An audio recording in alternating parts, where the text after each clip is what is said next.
Hello friends, welcome to your channel MPRM. आशा करती हूँ कि आप सभी स्वस्थ होंगे, निरंतर अपने एग्जाम की तैयारी कर रहे होंगे। आज हम पढ़ने वाले हैं सूर्य सरल अध्ययन माला से एमए इतिहास में 4th सेमेस्टर से भारत में राज्य। तो चलिए स्टार्ट करते हैं। यह एक वैकल्पिक प्रश्न पत्र है जिसमें अभी तक हम 3 वीडियो बना चुके हैं, मतलब 3 यूनिट कंप्लीट हो चुकी हैं। आज हमारी 4th यूनिट है जिसमें हम पढ़ेंगे सत्ता के हस्तांतरण की पूर्व संध्या पर भारतीय राज्य, राजकुमार और छोटे राज्यों के राज्य, राज्यों का संघ, राज्यों का विलय, जूनागढ़ का विलय, हैदराबाद और कश्मीर में भारतीय राज्य या भारतीय संघ और राज्यों का एकीकरण। ये हम 4th यूनिट में कंप्लीट करने वाले हैं। तो चलिए स्टार्ट करते हैं फ्रेंड्स। यदि आपको पांचों यूनिट एक साथ चाहिए हैं तो प्लीज आप हमें कमेंट कर दीजिए, हम आपके लिए लिंक सेंड कर देंगे। और यदि आपको चाहिए है पीडीएफ तो प्लीज आप जो क्यूआर कोड स्क्रीन पर दिख रहा है उस पर 99 का पेमेंट कर दीजिए। और हमारा नंबर है 9826091601। यह व्हाट्सअप नंबर है, आप इससे व्हाट्सअप कर दीजिए स्क्रीनशॉट। हम आपके लिए पूरे जो 4th सेमेस्टर में 4 बुक है, हम उन सबकी पीडीएफ आपके लिए प्रोवाइड करा देंगे। तो चलिए स्टार्ट करते हैं। यदि आपने अभी तक हमारा चैनल सब्सक्राइब नहीं किया है तो वीडियो को लाइक कीजिए, कमेंट कीजिए, चैनल को सब्सक्राइब कीजिए और अपने प्यारे प्यारे फ्रेंड्स का वीडियो को शेयर कीजिए। तो चलिए स्टार्ट करते हैं हमारी 4th यूनिट।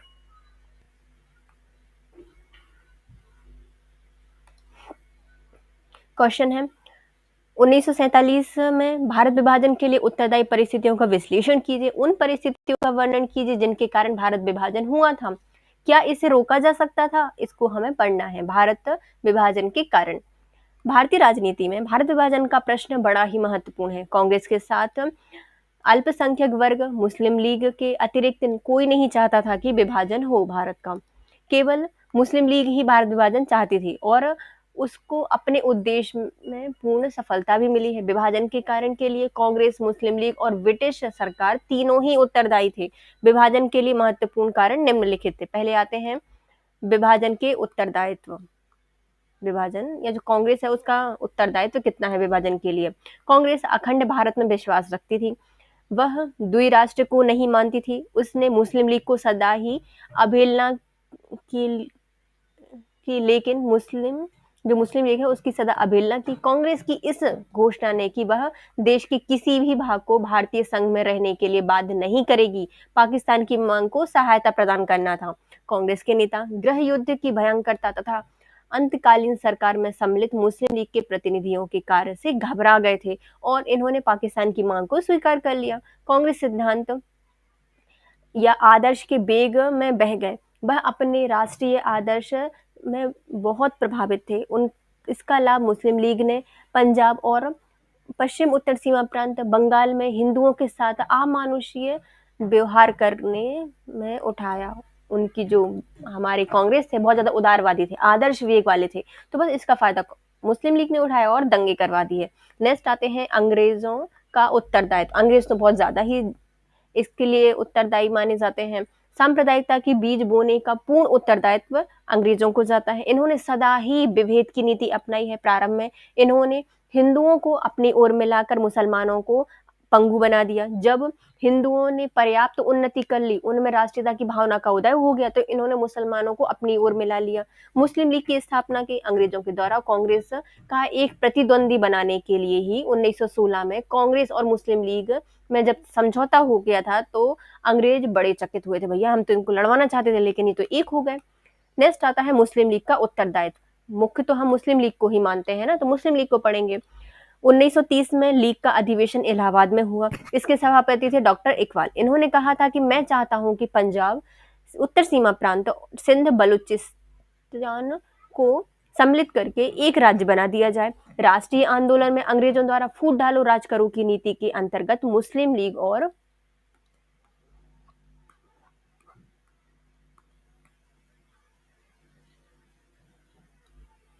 कांग्रेस के वास्तविक समझौता नहीं हो पाया।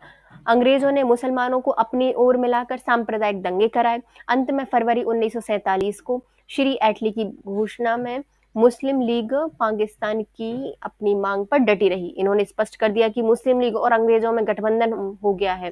कांग्रेस की इस नीति से तंग आकर कांग्रेस ने अंग्रेजों की इस नीति से तंग आकर कांग्रेस को पाकिस्तान की मांग को स्वीकार करना पड़ा। ये तो हो गया कौन कौन जिम्मेदार थे। नेक्स्ट आते हैं, क्या विभाजन को रोका जा सकता था?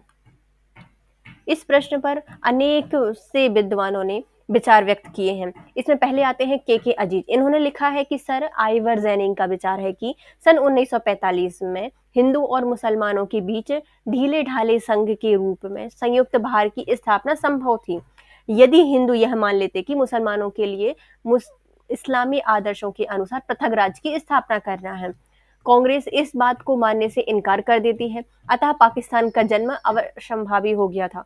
इनका वर्तमान मत था कि यदि कांग्रेस मुसलमानों की बात करने को तैयार हो जाती है तो 1940 से 1942 में समझौता हो जाएगा। मुस्लिम लीग क्या कह रही थी कि भैया यदि मुसलमानों की बात पर कांग्रेस सही हो, मतलब समझौता कर लेती है तो हम भैया समझौता कर सकते हैं। यह बात अंशतः सत्य थी कि यदि कांग्रेस का संकल्प यह होता कि विभाजन टाला जा सकता है था। कुछ लोग जिन्ना साहब को भारत विभाजन के लिए जिम्मेदार ठहराते हैं, जो कि सही नहीं है। वास्तविकता भारत के विभाजन के लिए उपयुक्त सभी कारण थोड़े बहुत उत्तरदायी तो थे। विभाजन की मुस्लिम लीग की मांग को और द्विराष्ट्र को एक औचित्य का स्तर प्रदान करने में हिंदू महासभा के नेताओं का हाथ भी कम नहीं था। डॉक्टर दिनेश चंद्र चतुर्वेदी ने इस विचार को स्पष्ट करते हुए कहा था कि यह स्वाभाविक था कि मुस्लिम लीग के इस प्रकार के फलस्वरूप देश में सांप्रदायिक दंगों का सिलसिला फिर से प्रारंभ हो जाता। परिणाम स्वरूप 1941 में ढाका, अहमदाबाद और मुंबई में बड़े पैमाने पर हिंदू मुस्लिम दंगे हुए थे। इन दंगों की भयंकरता या भड़काने में जो मुस्लिम लीग है, हिंदू महासभा के नेताओं के भाषण ने अग्नि में घी का काम किया था। जैसे उदाहरण के लिए हम देखते हैं, वी.आर. सावरकर ने अपने भाषण में यह कहा था कि, मतलब जो उन्होंने कलकत्ता में कहा था, हिंदू एक राष्ट्र है, हिंदुस्तान हिंदू राष्ट्र का निवास स्थान है और हिंदुओं की भूमि है, जहां मुसलमानों को नागरिकता के अधिकार तो प्राप्त हो सकते हैं, किंतु उन्हें राष्ट्र के अधीन एक अल्पसंख्यक की स्थिति स्वीकार करनी पड़ेगी। अतः स्पष्ट है कि भारत विभाजन का अपराधी किसी एक पक्ष को ठहराना उचित नहीं है। वस्तुतः दोनों पक्षों के राजनीतिकों की सत्ता की भूख ही उनके लिए उत्तरदायी थी। इसका सही एहसास पूजनीय बाबूजी को हो गया था, तभी तो उन्होंने कहा था कि मेरे पास कोई भी सही तरीका नहीं शेष बचा है, मैं शुष्क हो गया हूँ और स्वतंत्रता के संबंध में मेरा भ्रम टूट गया है। क्योंकि भारत में महात्मा गांधी जी आजादी तो चाहते थे, लेकिन विभाजन के साथ नहीं। उन परिस्थितियों का वर्णन कीजिए जिनके कारण भारतीय स्वतंत्रता अधिनियम 1947 पारित किया गया। भारतीय स्वतंत्रता अधिनियम 1947 के लिए उत्तरदायी परिस्थितियां। द्वितीय विश्व युद्ध के पश्चात राजनीतिक चेतना इतनी अधिक जागृत हुई कि भारत को स्वतंत्र करने की दिशा में सोचना पड़ा। सन 1947 में स्वतंत्रता अधिनियम पारित हुआ और उसके लिए निम्नलिखित कारण उत्तरदायी है। पहले आता है इंग्लैंड में मजदूर दल की सरकार। 1944 में चुनावों में प्रधानमंत्री एटली के नेतृत्व में इंग्लैंड में श्रमिक दल की सरकार बनी। श्रमिक दल की सरकार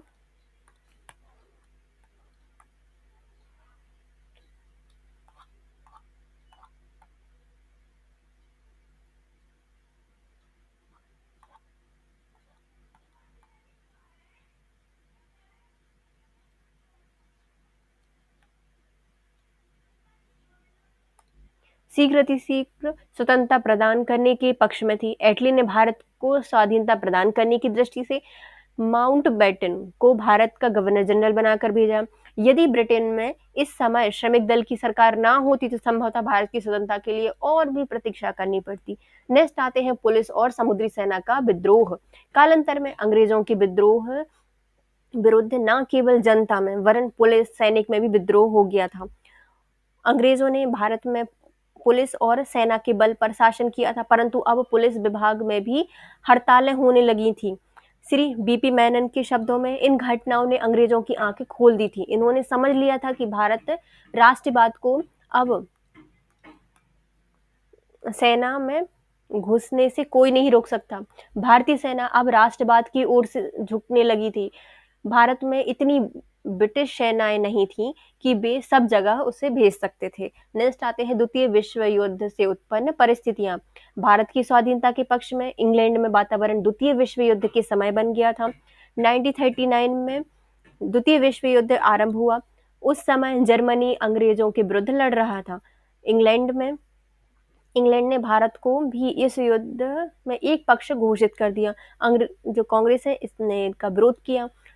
राज्यों में कांग्रेस मंत्रिमंडल ने त्यागपत्र दे दिया। इसी प्रकार ब्रिटिश सरकार ने भी भारतीयों के साथ समझौते किए थे तथा युद्ध के पश्चात स्वतंत्रता प्रदान करने के लिए आश्वासन दिया था। द्वितीय विश्व युद्ध में इंग्लैंड को इतनी सैनिक आर्थिक हानि हुई थी कि उसने विश्व की महान शक्तियों में अपना स्थान खो दिया था। अतः इंग्लैंड के लिए भारत पर नियंत्रण करना कठिन हो गया था। नेक्स्ट आता है आजाद हिंद सेना की बहादुरी के कार्य। द्वितीय विश्व युद्ध में सुभाष चंद्र बोस ने जर्मनी और जापान के सहयोग से आजाद हिंद सेना तैयार की और भारत की आजादी के लिए लड़ाई लड़ी। जापान जर्मनी की हार के कारण आजाद हिंद फौज को भी आत्मसमर्पण करना पड़ा। आजाद हिंद फौज के सैनिक पर लाल किले का मुकदमा चलाया गया था। आजाद हिंद सेना ने के बंदी सैनिकों के प्रति भारतीय जनता की व्यापक सहानुभूति थी। संपूर्ण भारतीय जनता अंग्रेजों के विरुद्ध विद्रोह न कर बैठे, इसलिए भारत को स्वतंत्र कर दिया गया। नेक्स्ट आते हैं अंतर्राष्ट्रीय जनमत का भारत के पक्ष में होना। द्वितीय विश्व युद्ध के पश्चात अंतर्राष्ट्रीय जनमत भारत के पक्ष में हो गए थे। विश्व के सभी बड़े बड़े देशों ने भारतीय स्वाधीनता का पक्ष लिया था। हाउस ऑफ कॉमन्स के बाद विवाद में सर स्टेफोर्ड क्रिप्स ने स्वीकार किया था कि अंतर्राष्ट्रीय समुदाय विशेष रूप से अमेरिका और सोवियत रूस के बढ़ते हुए दबाव के कारण ब्रिटेन के लिए भारत पर अपनी सत्ता बनाए रखना अत्यधिक कठिन हो गया है। नेक्स्ट आते हैं सांप्रदायिक का भार। ब्रिटेन को सांप्रदायिकता या सांप्रदायिकवाद का भय। ब्रिटेन को यह भय हो गया था कि सत्ता हस्तांतरण में की गई देरी भारत में सांप्रदायिकता या सांप्रदायवाद के उदय का कारण बन जाएगी। दिसंबर 1946 में प्रधानमंत्री एटली ने लॉर्ड माउंटबेटन से कहा कि यदि हमने सावधानी नहीं बरती तो हम भारत में न केवल गृह युद्ध का वर्ण निश्चित रूप से सर्वाधिकवादी लक्ष्य के राजनीतिक आंदोलन को समर्पित करेंगे। इस प्रतिरोध को दूर करने के लिए शीघ्र कार्यवाही आवश्यक है। नेक्स्ट आते हैं एशियाई नवजागरण। 20वीं शताब्दी में एशिया में जन जागृति आ गई थी।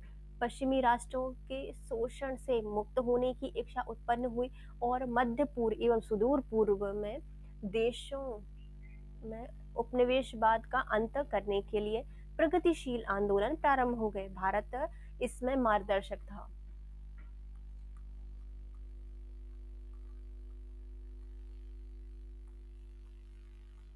नेक्स्ट आते हैं कांग्रेस द्वारा चलाए गए भारत छोड़ो आंदोलन। कांग्रेस ने सन 1942 में भारत छोड़ो आंदोलन चलाया था। इस आंदोलन को दबाने के लिए ब्रिटेन सरकार ने गांधी जी आदि सभी बड़े बड़े नेताओं को गिरफ्तार कर लिया। इसमें भारतीय जनता में असंतोष व्याप्त था, अतः अंग्रेजों को विवश होकर भारत को स्वाधीन करना पड़ा। लॉर्ड माउंटबेटन योजना की स्वीकृति। जुलाई 1947 में मुस्लिम लीग और कांग्रेस दोनों ने ही माउंटबेटन योजना को स्वीकार कर लिया। भारत के विभाजन कर दिया गया दो भागों में।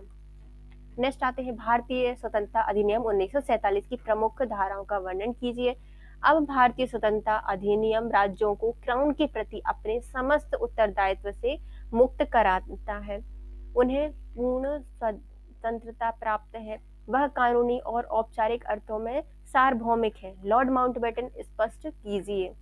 अब भारतीय स्वतंत्रता अधिनियम राज्यों को क्राउन के प्रति अपने समस्त उत्तरदायित्व से मुक्त करता है, उन्हें पूर्ण स्वतंत्रता प्रदान करता है कि वह कानून एवं औपचारिक अर्थों में सार्वभौमिक है।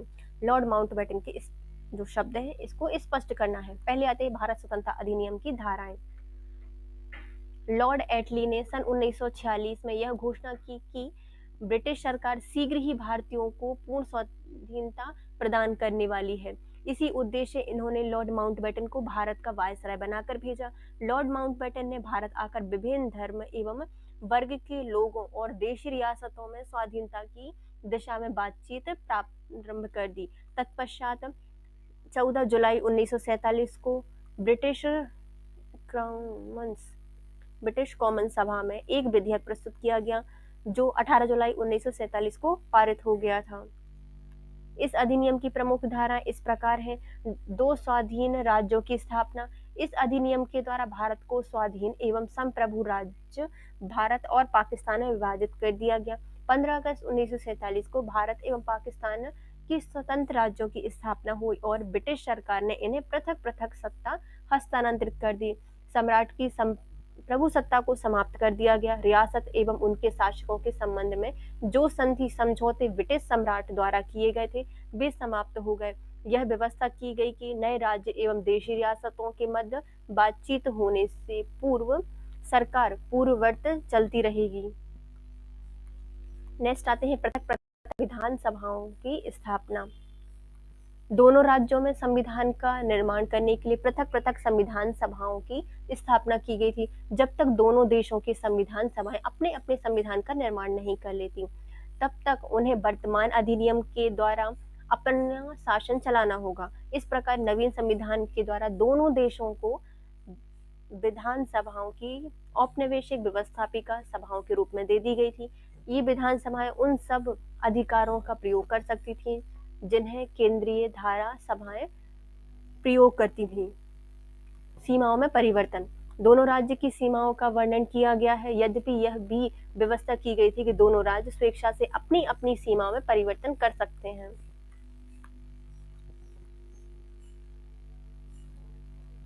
राष्ट्रमंडल की ऐच्छिक सदस्यता। इस अधिनियम के द्वारा भारत एवं पाकिस्तान दोनों को राष्ट्रमंडल छोड़ने का अधिकार प्राप्त हो गया था। दोनों में से कोई भी राज्य अपनी इच्छा अनुसार राष्ट्रमंडल का सदस्य रह सकता था और उसे छोड़ने के लिए भी स्वतंत्र था।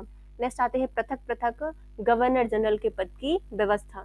दोनों राज्यों में जब तक कि उनका अपना संविधान नहीं बन जाता तब तक के लिए गवर्नर जनरल के पद की व्यवस्था की गई थी। नेक्स्ट आते हैं गवर्नर जनरल की शक्तियां। गवर्नर जनरल के स्थान पर गवर्नर की नियुक्ति की गई थी और गवर्नर मंत्री परिषद की सलाह पर ही कार्य करेगा, यह व्यवस्था की गई थी। नेक्स्ट आते हैं संविधान सभा को शक्तियों का हस्तांतरण। दोनों राज्यों के विधानमंडल अर्थात संविधान सभाओं को पूर्ण शक्तियां प्रदान की गई थी। दोनों देशों की संविधान सभाएं जिस समय अपना संविधान बना लेंगी उस समय वह संविधान लागू हो जाएगा तो उनको ये शक्तियां प्राप्त हो जाएंगी। नेक्स्ट आते हैं सम्राट के विशेषाधिकारों का अंत। सम्राट को विधेयकों पर निषेधाधिकार के प्रयोग का अधिकार नहीं रहा। निषेधाधिकार अब गवर्नर जनरल को हस्तांतरित कर दिए गए थे। नेक्स्ट आता है ब्रिटिश सम्राट के प्रति निष्ठा की समाप्ति। भारतीय नागरिकों की ब्रिटिश सम्राट के प्रति निष्ठा को समाप्त कर दिया गया था तथा देशी रियासतों को यह स्वतंत्रता दी गई थी कि वे अपनी इच्छा अनुसार चाहे भारत में अर्थात पाकिस्तान में सम्मिलित तो हो सकती है। नेक्स्ट आते हैं भारत मंत्री के पद का अंत। भारत मंत्री का पद समाप्त कर दिया गया था। 15 अगस्त 1947 के पश्चात ब्रिटिश संसद का दोनों में से किसी भी राज्य पर नियंत्रण नहीं रहा था। निष्कर्ष 1947 भारतीय स्वतंत्रता अधिनियम का स्वाधीन संवैधानिक इतिहास में अत्यधिक महत्वपूर्ण स्थान रहा है। इस अधिनियम के साथ साथ स्वतंत्र भारत का जन्म हुआ था। स्वाधीन भारत में देशी रियासतों के विलयीकरण पर टिप्पणी लिखी है। सन 1947 के पश्चात हैदराबाद, जूनागढ़, कश्मीर रियासतों को जो रियासतें हैं उनकी क्या स्थिति थी उसकी विवेचना कीजिए। स्वाधीन भारत में देशी रियासतों का विलय। ब्रिटिश भारत में देशी रियासतों पर ब्रिटिश क्राउन की सर्वोच्चता स्थापित की गई थी। यद्यपि सैद्धांतिक दृष्टि से आंतरिक रूप से यह रियासतें स्वतंत्र थीं, किंतु व्यवहार में इन पर ब्रिटिश सरकार का नियंत्रण था। सन 1946 में कैबिनेट मिशन योजना के द्वारा सर्वोच्चता को समाप्त कर दिए का निर्णय लिया था, किंतु यह स्पष्ट कर दिया गया था कि यह अधिकार भारतीय सरकार को नहीं दिया जाएगा। इस घोषणा का दुष्परिणाम यह हुआ कि देशी रियासतें स्वतंत्र होने का स्वप्न देखने लगी। नेक्स्ट आता है विलीनीकरण की प्रक्रिया। भारत में कुल 562 रियासतें थीं, जिसमें हैदराबाद, ग्वालियर, कश्मीर, बड़ौदा, मैसूर जैसी 100 बड़ी रियासतें थीं। कुछ रियासतें बहुत छोटी थीं। इन सभी रियासतों में निरंकुश राजतंत्र तथा राजा के दैवीय अधिकारों में विश्वास किया जाता था। इन रियासतों का विलय कोई सरल कार्य नहीं था।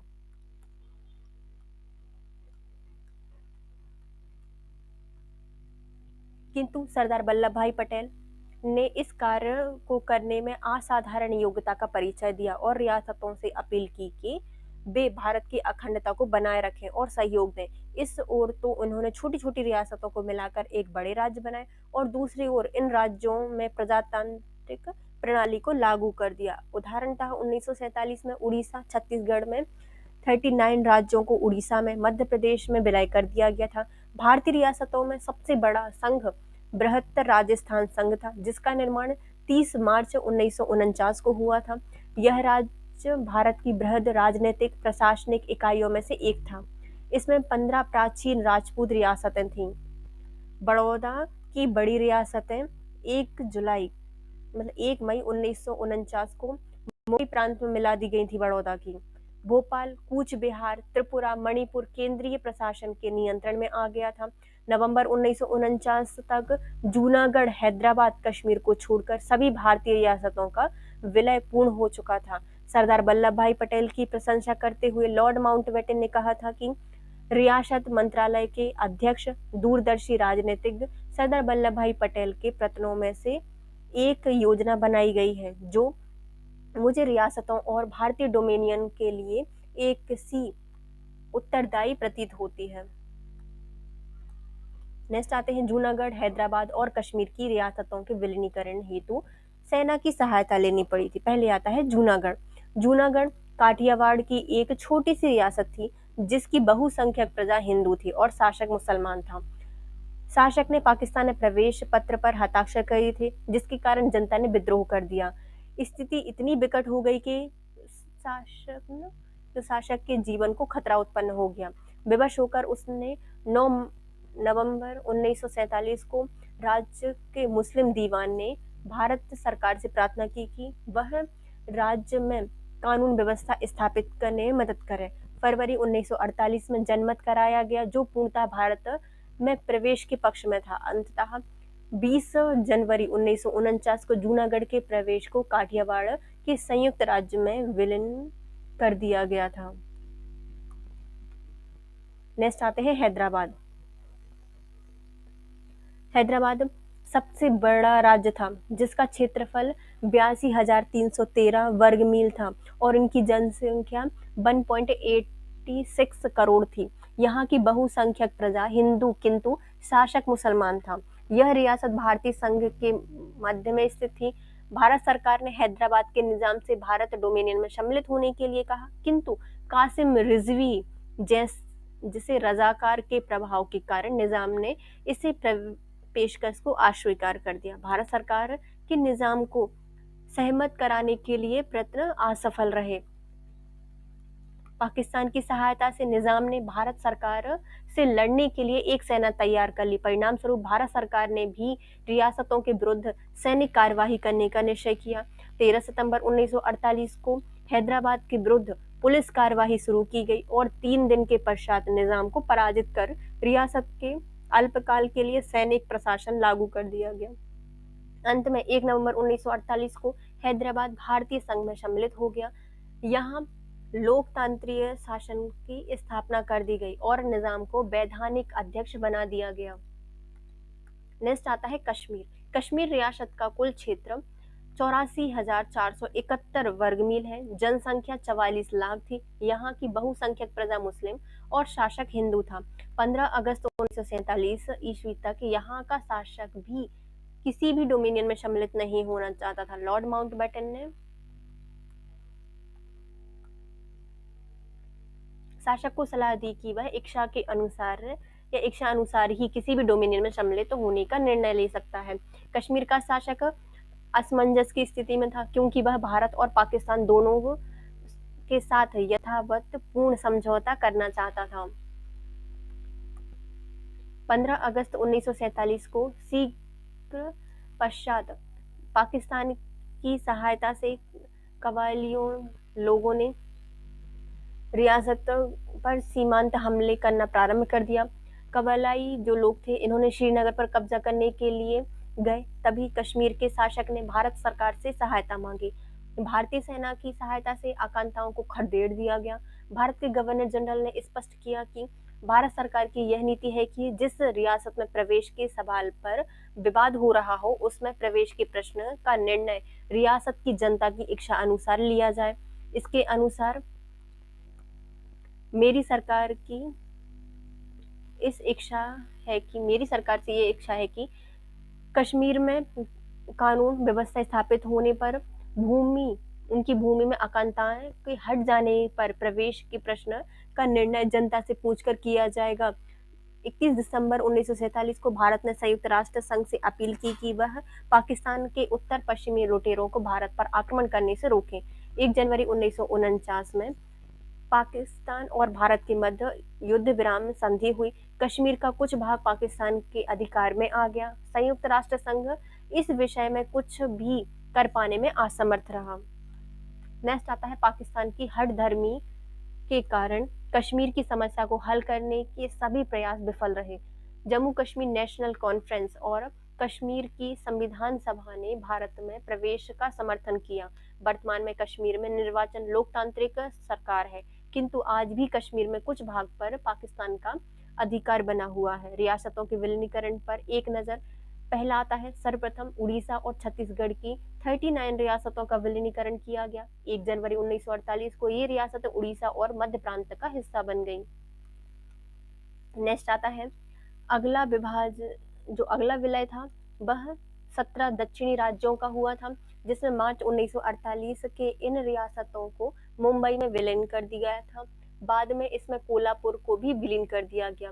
जून 1948 में गुजरात की 289 रियासतें मुंबई प्रांतों में विलीन कर दी गई। मई 1949 को बड़ौदा को मुंबई प्रांत में विलीन कर दिया गया। नेक्स्ट आते हैं सन 1948 से 49 में छोटी छोटी रियासतों का पंजाब में बगनपल्ली, पिड्डुकोट्टाई और सेंडूर का मद्रास से विलय कर दिया गया। इन दोनों कूच बिहार का पश्चिम बंगाल में, खांसी हिल का असम में और टिहरी गढ़वाल का रामपुर बनारस का उत्तर प्रदेश में विलय कर दिया गया। नेक्स्ट आती है कतिपय रियासतों को मिलाकर केंद्र शासित प्रदेश बना दिया गया। पूर्व पंजाब की 21 रियासतों को मिलाकर 15 अगस्त 1948 को हिमाचल प्रदेश बनाया गया। बुंदेलखंड और बघेलखंड की 35 रियासतों को मिलाकर विंध्य प्रदेश बनाया गया। 12 अक्टूबर 1948 को बिलासपुर को पंजाब रियासत में विलीन कर दिया गया। कुछ रियासती संघ भी बनाए गए थे, जैसे 15 फरवरी 1948 को 222 रियासतों को मिलाकर स्वराष्ट्र संघ बनाया गया था। इन संघ में सम्मिलित रियासतों में सांची कार्यपालिका, व्यवस्थापिका, न्यायपालिका बनाने का निश्चय किया गया था। राजाओं की परिषद राज्य मंडल कहलाती थी। संघ का प्रधान राज्य प्रमुख कहलाता था। राज्य प्रमुख में समस्त कार्यपालिका शक्ति निहित थी।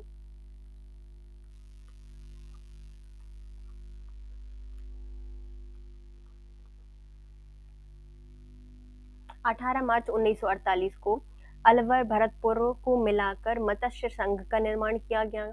20 अगस्त 1948 को पटियाला और पूर्व पंजाब रियासत संघ पेप्सू को इसमें 7 बड़ी रियासतें सम्मिलित कर दी गई और अस्तित्व में आया। राजस्थान संघ 1948 ईस्वी में से 1949 के मध्य 3 चरणों में बना। 1 जुलाई 1949 को त्रावणकोर कोचीन संघ अस्तित्व में आए। रियासतों का प्रशासनिक व्यवस्था। एकीकरण से पूर्व रियासतों में निरंकुश सरकारें स्थापित थीं तथा प्रशासन में जनता की कोई भागीदारी नहीं थी, किंतु स्वाधीन भारत में रियासतों के एकीकरण के पश्चात स्थिति में परिवर्तन आया।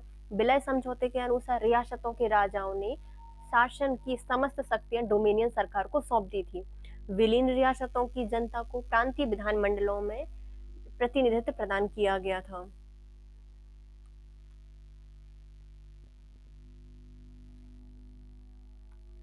रियासती संघ में सांझी व्यवस्थापिका, कार्यपालिका, न्यायपालिका की व्यवस्था की गई थी। राजाओं की परिषद राज्य मंडल कहलाई।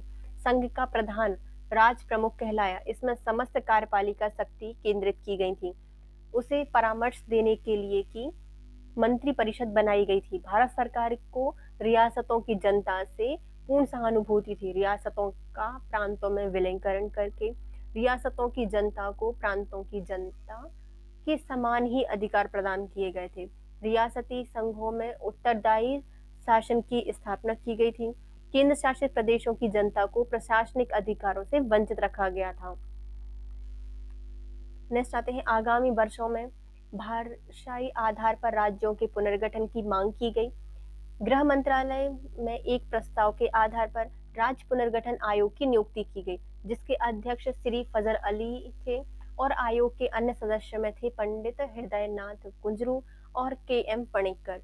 पुनर्गठन पर विचार करते समय आर्थिक, वित्तीय एवं प्रशासनिक एकता, अखंडता से संबंधित पहलुओं को दृष्टिगत रखा गया था। आयोग ने 30 सितंबर 1953 ईस्वी में अपना प्रतिवेदन प्रस्तुत किया, जिसके अनुसार भारत संघ में वर्तमान 27 और 3 केंद्र शासित प्रदेशों के स्थान पर 16 राज्य होंगे और 4 केंद्र शासित प्रदेश थे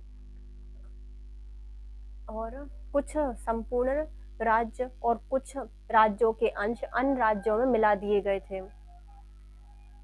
16 नए राज्यों की संख्या इस प्रकार है, इस प्रकार उनके नाम है। पहले आता है असम, आंध्र प्रदेश, उड़ीसा, केरल, कर्नाटक, उत्तर प्रदेश, बिहार, मध्य प्रदेश, राजस्थान, मुंबई, विदर्भ, हैदराबाद, पंजाब, पश्चिमी बंगाल, मद्रास, जम्मू कश्मीर, दिल्ली, मणिपुर, अंडमान निकोबार को केंद्र शासित प्रदेश बनाया गया था।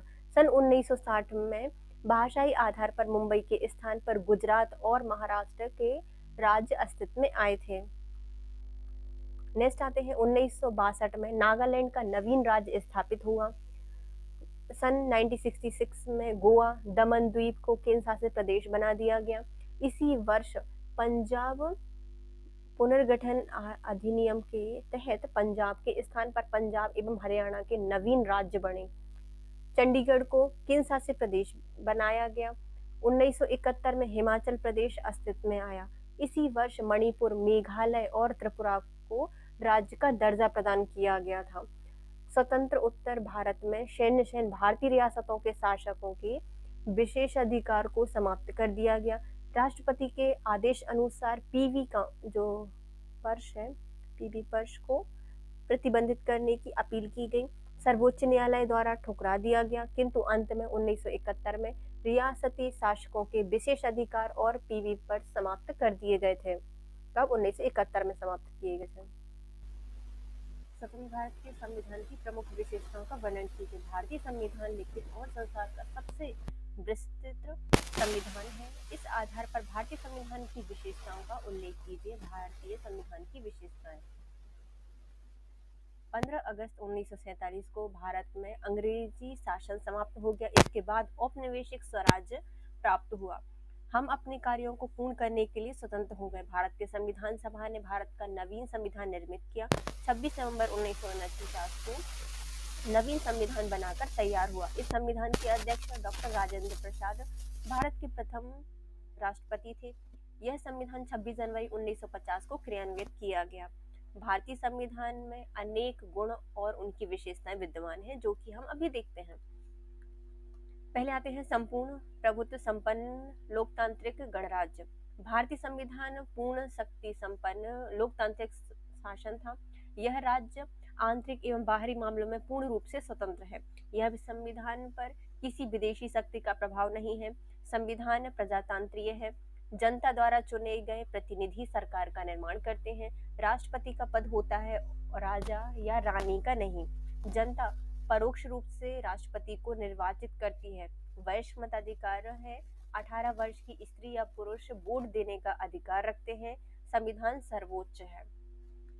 नेक्स्ट आता है, लिखित एवं विस्तृत संविधान।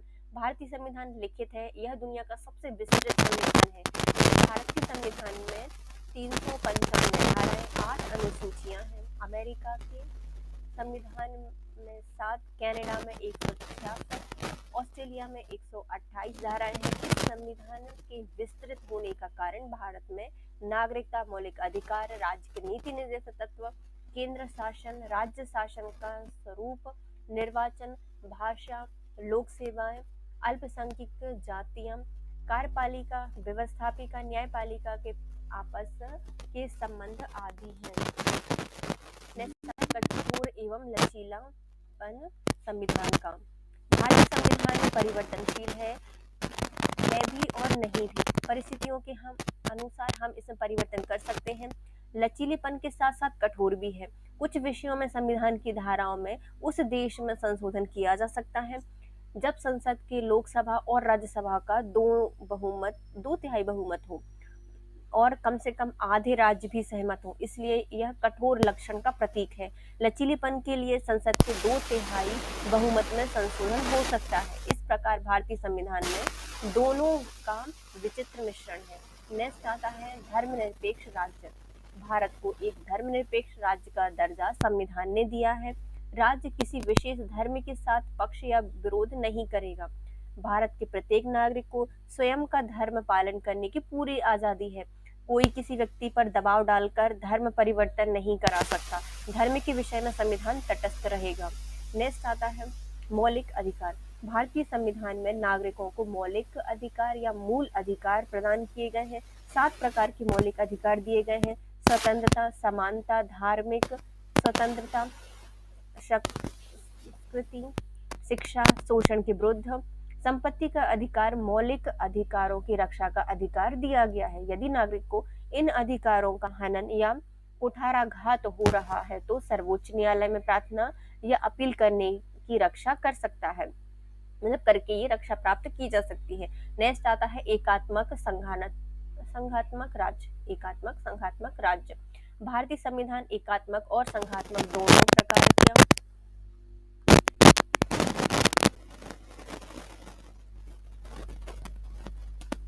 मिश्रण है। संघात्मक शासन प्रणाली के 3 आवश्यक तत्व संविधान की सर्वोच्चता, केंद्र और राज्य सरकारों के बीच अधिकारों का वितरण, सर्वोच्च न्यायालय की व्यवस्था है।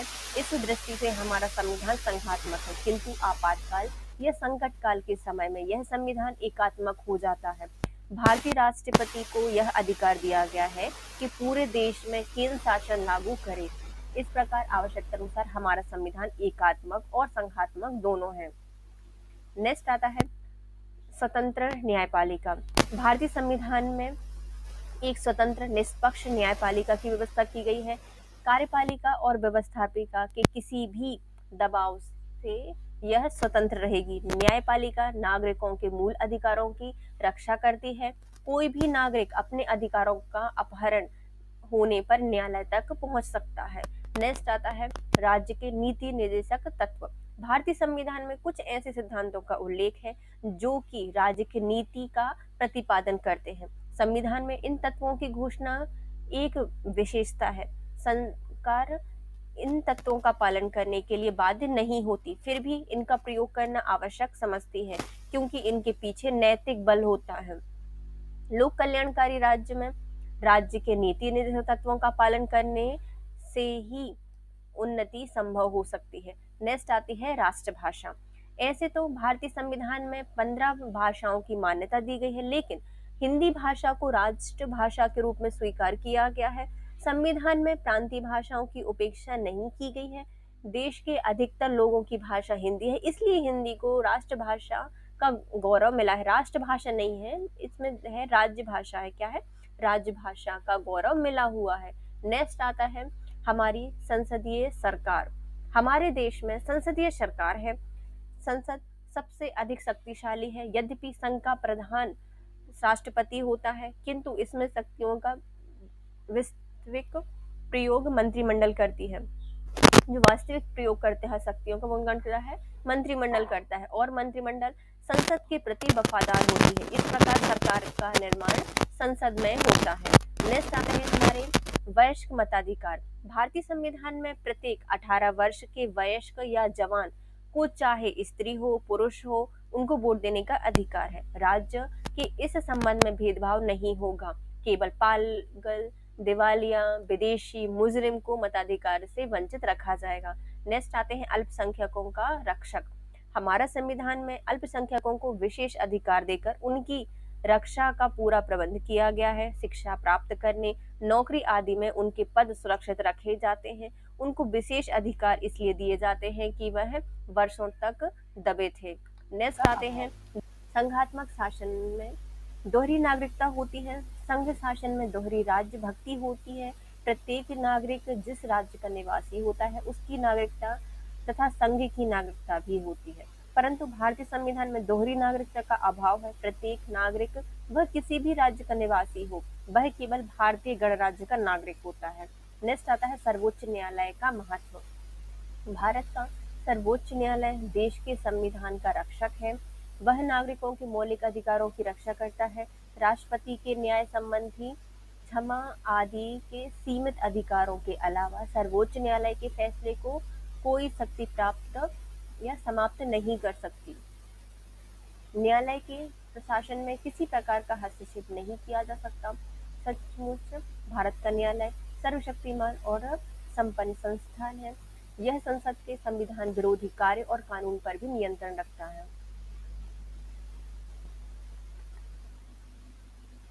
लोक कल्याणकारी राज्य। भारत का संविधान राज्य को एक लोक कल्याणकारी राज्य घोषित करता है। शासन जनता का सेवक होता है, न कि कोई भयानक वस्तु। राज्य का लक्ष्य है जनता का कल्याण करना। नेक्स्ट आती है इकहरी नागरिकता। भारतीय संविधान द्वारा नागरिकों को इकहरी या एक नागरिकता प्राप्त होती है। अतः अन्य संघीय राज्यों में संघ और राज्य की अलग अलग नागरिकता का प्रावधान है, लेकिन भारतीय संविधान के अनुसार संघ और राज्य की नागरिकता में कोई अंतर नहीं होता। नेक्स्ट आती है इकहरी न्यायपालिका।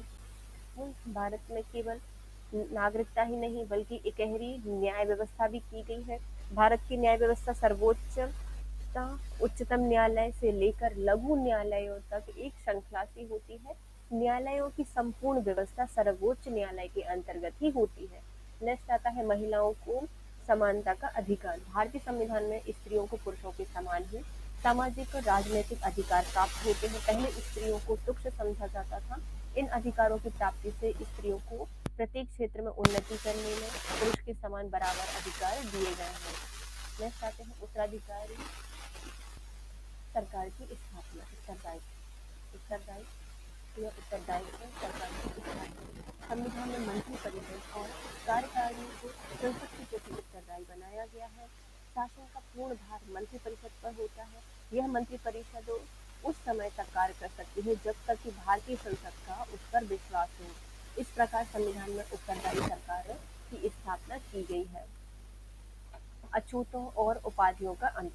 भारतीय नवीन संविधान के द्वारा अछूतता एवं उपाधियों का अंत किया गया है। भारतीय समाज से इन दोषों को दूर किया गया है। पहले समाज में ऊंच नीच की भावना बहुत विद्यमान थी, अब समाज में समानता की स्थापना होगी। निर्वाचन में संयुक्त प्रणाली।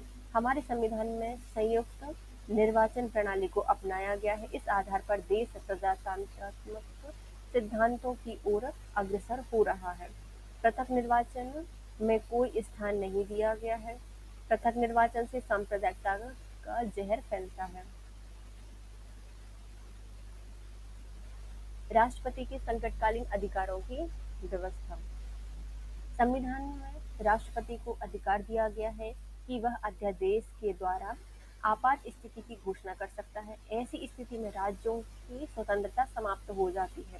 देश में एकात्मक शासन व्यवस्था स्थापित हो जाता है। संसद को अधिकार होता है कि वह राज्य सूची विषयों पर विधि निर्माण कर सकता है। उसमें एकात्मक सरकार की झलक दिखाई देती है। नेक्स्ट आता है संसदीय एकता। भारत में प्रशासकीय एकता। प्रशासकीय एकता। भारत में प्रशासकीय एकता होती है। सब नागरिकों के लिए न्याय व्यवस्था समान है। फौजदारी दीवानी न्याय व्यवस्था भी सभी के लिए समान है। मौलिक अधिकार सभी को समान रूप से प्रदान किए गए हैं। नेक्स्ट आते हैं दुष्परिवर्तनशीलता। भारत का संविधान आसानी से परिवर्तित नहीं किया जा सकता। संविधान में संशोधन की प्रक्रिया साधारण विधि निर्माण प्रक्रिया से अलग है। अतः संसद को संपूर्ण संविधि निर्माण सत्ता एवं संविधान के सुधार, परिवर्तन आदि की शक्ति पूरी तरह से प्राप्त नहीं होती। नेक्स्ट आते हैं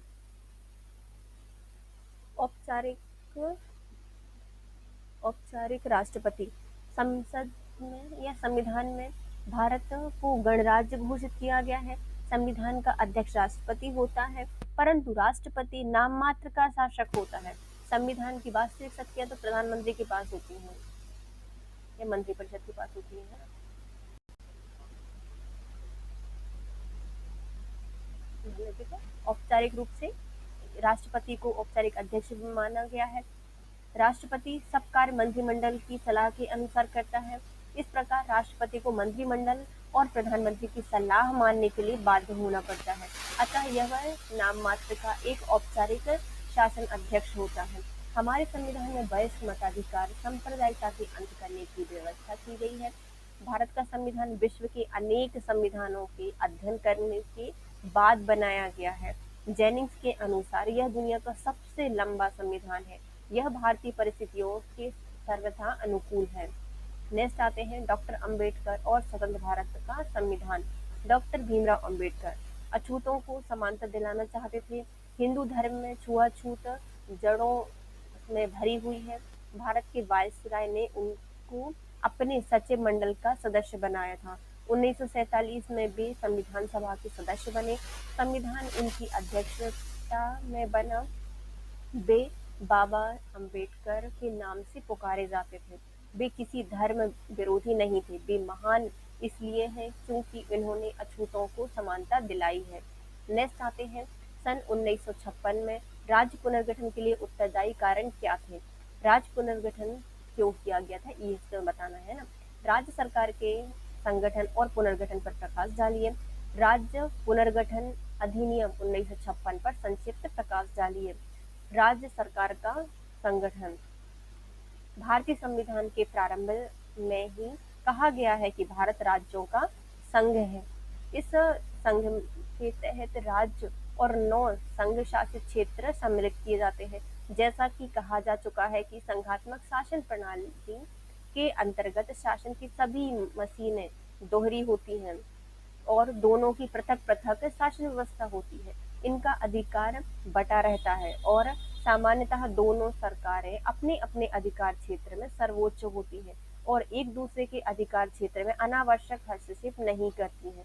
भारतीय संविधान के द्वारा संघीय शासन व्यवस्था के इस नियम को बहुत अंश तक अपनाया गया है। नेक्स्ट आती है भारत में राज्य सरकारों के संबंध में इस बात का उल्लेख कर दिया देना भी आवश्यक है कि संघ सरकार की तरह राज्य सरकारों का स्वरूप भी संसदीय है। राज्यों की शासन प्रणाली बहुत कुछ संघ की शासन व्यवस्था से मिलती जुलती है। दूसरे शब्दों में राज्य में भी संविधान के अनुसार ही संसदीय पद्धति को अपनाया गया है। प्रत्येक राज्य में कार्यपालिका विधानमंडल का आयोजन किया जाता है। इसमें संसदीय पद्धति के कारण घनिष्ठ संबंध है। राज्यों का पुनर्गठन। हम कह सकते हैं या हम कह आए हैं कि भारतीय संघ में 2 तरह की इकाइयां होती हैं, राज्य और संघीय क्षेत्र। संविधान लागू होने के समय राज्यों की स्थिति ऐसी नहीं थी। उस समय संविधान के अनुसार भारत संघ में 4 प्रकार के राज्यों को स्थान मिला था। उनकी क, ख, ग, घ 4 श्रेणियां बनी हुई थी। क श्रेणी में वे राज्य रखे गए थे जो अंग्रेजी शासन काल में ब्रिटिश प्रांत कहलाते थे। ख श्रेणी में वे सब राज्य रखे गए थे में वे राज्य देशी राज्य थे और ग में ऐसे राज्य रखे गए थे जो देशी राज्यों से बने हुए संघों को रखा गया था। घ में ऐसी श्रेणी रखी गई थी जिसमें अंडमान निकोबार आदि द्वीप समूह आते हैं। इन राज्यों का स्तर समान नहीं था तथा इनकी शासन व्यवस्था में भी एक दृश्यता नहीं थी। क श्रेणी के राज्यों में प्रमुख राज्यपाल होते थे। ख श्रेणी के अंतर्गत प्रधान को राज प्रमुख कहा जाता था। राज प्रमुख के पद पर देशी नरेशों की नियुक्ति की जाती थी। ग और घ श्रेणी का शासन भार राष्ट्रपति के हाथों में सौंपा गया था जो कि लेफ्टिनेंट गवर्नर या चीफ कमिश्नर द्वारा संचालित होता था। लेकिन भारत के लोग इससे संतुष्ट नहीं थे। अंग्रेजी शासनकाल में भारत के प्रांतों का निर्माण किसी सिद्धांत के आधार पर नहीं किया गया था। अंग्रेजी राज्य के विस्तार के क्रम में जैसे तैसे भारत में प्रांत बन गए थे। किसी उचित आधार पर इनका संगठन नहीं हुआ था। उस समय सामरिक महत्व, राजनीतिक आवश्यकता और प्रशासन की सुविधा को आधार बनाकर ही प्रांतों का गठन किया गया था। भारत में जब राजनीतिक जागृति आई तो लोग भाषा और संस्कृति के आधार पर प्रांतों के पुनर्गठन की मांग करने लगे। कांग्रेस पार्टी ने 1920 में भाषा के आधार प्रांतों के सिद्धांत को स्वीकार कर लिया था। नेक्स्ट आते हैं हमारे राज्य पुनर्गठन अधिनियम 1956 के उत्तरदायी कारण।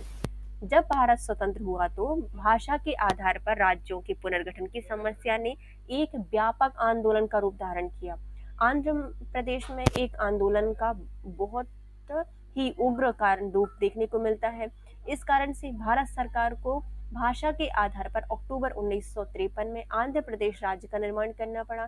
इसी साल दिसंबर के महीने में राज्य के पुनर्गठन की समस्या पर विचार करने के लिए सरकार ने एक राज्य पुनर्गठन आयोग की नियुक्ति की। आयोग ने देश भर का दौरा किया। तत्पश्चात आयोग ने रिपोर्ट प्रस्तुत की और उसके आधार पर 1955 में एक विधेयक पारित किया गया। 1 नवंबर 1959 को यह लागू किया गया। 1959 को इसको लागू किया गया था। इसके अनुसार राज्यों का पुनर्गठन हुआ और संपूर्ण भारत में 14 राज्य और 6 केंद्र शासित प्रदेश कायम हुए। नेक्स्ट आते हैं, इतना होने पर भी राज्य पुनर्गठन की समस्या का पूर्ण समाधान नहीं हो सका। मुंबई राज्य के विभाजन के लिए आंदोलन चल रहा था, अतः मुंबई राज्य का भी 2 भागों में विभाजन कर दिया गया। इस आधार पर अब भारत में 17 राज्य और केंद्र शासित 9 प्रदेश क्षेत्र बन गए। जब भारत के कुछ क्षेत्रों में पुर्तगाली शासन उत्खड़े हुए तो पांडुचेरी राज्य में विधिवत शासित हो गया और केंद्र प्रशासित क्षेत्रों की संख्या और भी बढ़ा दी गई। फिर 1962 में नागा क्षेत्र के लिए एक पृथक राज्य नागालैंड की स्थापना की गई। 1965 में पंजाब का विभाजन करके हरियाणा राज्य की स्थापना की गई। इस प्रकार अभी भारतीय संघ की कुल 17 राज्य एवं 11 केंद्र शासित प्रदेश सम्मिलित हो गए और इनके नाम थे इस प्रकार। पहले आते हैं हमारे राज्य में आते हैं आंध्र प्रदेश, असम, बिहार, महाराष्ट्र, गुजरात, केरल, मध्य प्रदेश, मद्रास, मैसूर, पंजाब, राजस्थान, उत्तर प्रदेश, पश्चिम बंगाल, उड़ीसा, जम्मू कश्मीर, नागालैंड और हरियाणा। ये 17 राज्य हो गए। नेक्स्ट आते हैं संघ शासित क्षेत्र। इसमें आता है दिल्ली, हिमाचल प्रदेश, मणिपुर, त्रिपुरा, नेपाल, अंडमान एंड निकोबार द्वीप, लक्षद्वीप समूह, दादर नागर हवेली, गोवा, दमन द्वीप, पांडुचेरी और चंडीगढ़।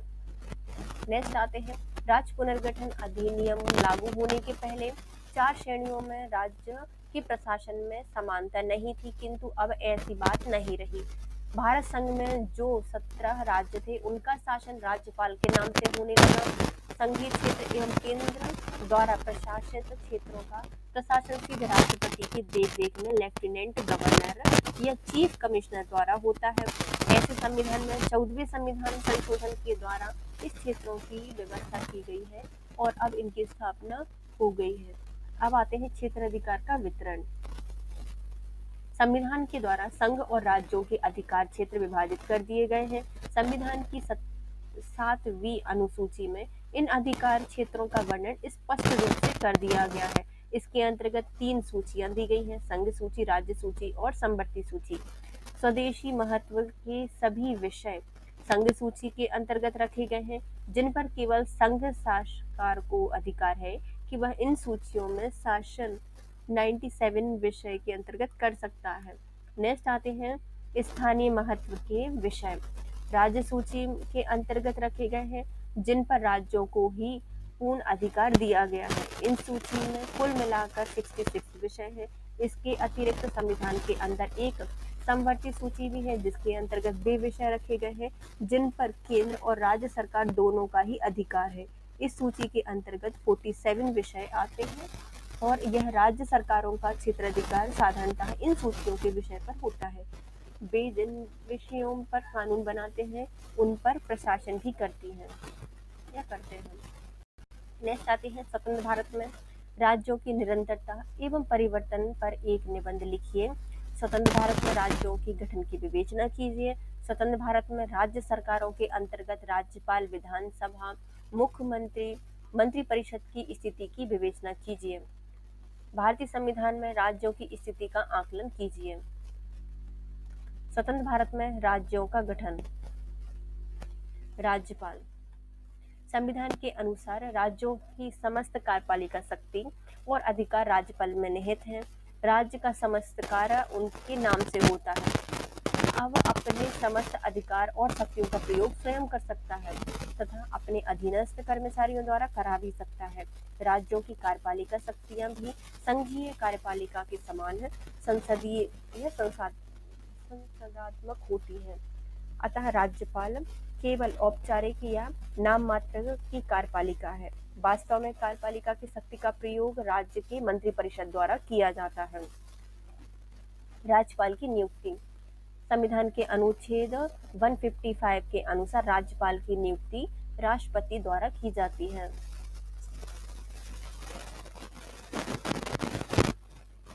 राष्ट्रपति क्योंकि नाम मात्र का शासक है और वास्तविक शक्तियां प्रधानमंत्री के हाथ में होती है, इसलिए राज्यपाल की नियुक्ति प्रधानमंत्री के द्वारा की जाती है। राज्यपाल की नियुक्ति का प्रश्न वास्तव में संघीय गृह मंत्रालय के कार्य क्षेत्र के अंतर्गत आता है, इसलिए सामान्यतः गृह मंत्री ही प्रधानमंत्री से परामर्श के पश्चात किसी राज्य के राज्यपाल की नियुक्ति करता है। यह गृह मंत्री और प्रधानमंत्री अलग अलग व्यक्ति होते हैं और राज्यपाल पद की नियुक्ति पर दोनों में मतभेद है तो प्रधानमंत्री की बात मानी जाएगी।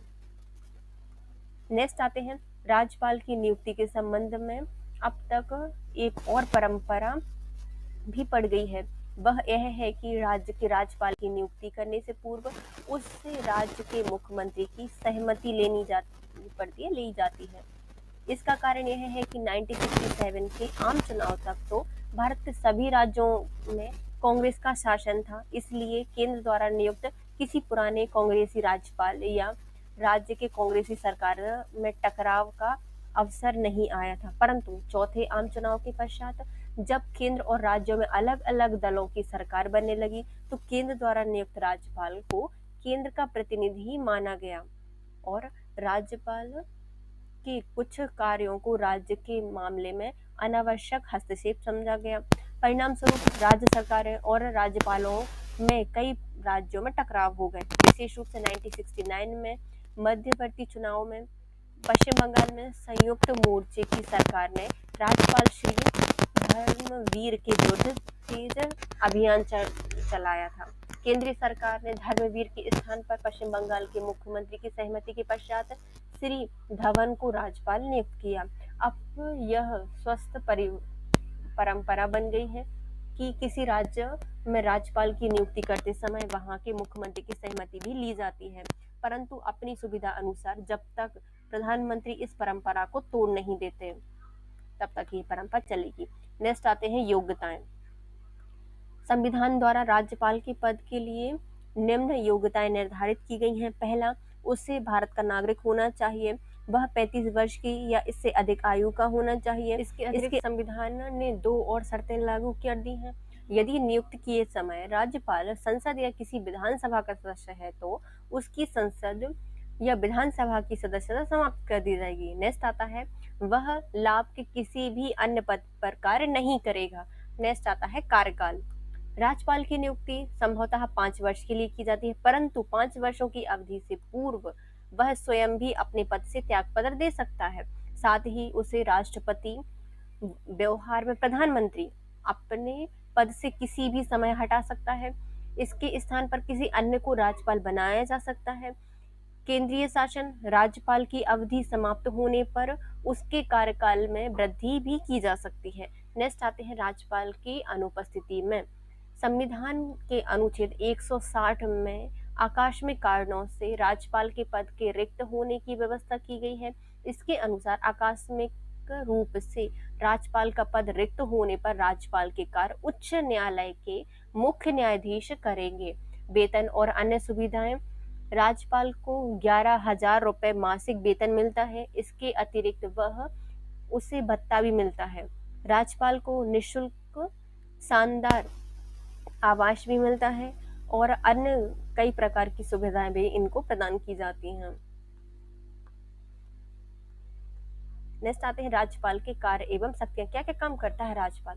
संविधान के द्वारा राज्यपाल को प्राप्त व्यापक शक्तियां प्रदान की गई हैं। राज्यों में राज्यपाल का वही कार्य होता है जो कि केंद्र सरकार में राष्ट्रपति का होता है। अतः दोनों की शक्तियों में कुछ क्षेत्र कूटनीतिक, सैनिक एवं संकटकालीन अधिकारों को छोड़कर समानता होती है। राज्यपाल को निम्नलिखित शक्तियां प्राप्त होती हैं, जैसे पहली आती है कार्यकारी शक्ति। संविधान के अनुच्छेद 154 के अनुसार राज्य की प्रशासनिक शक्तियां राज्यपाल में निहित होती हैं। वह इन शक्तियों का प्रयोग स्वयं या अपने अधीन पदाधिकारियों द्वारा संविधान के अनुरूप करता है।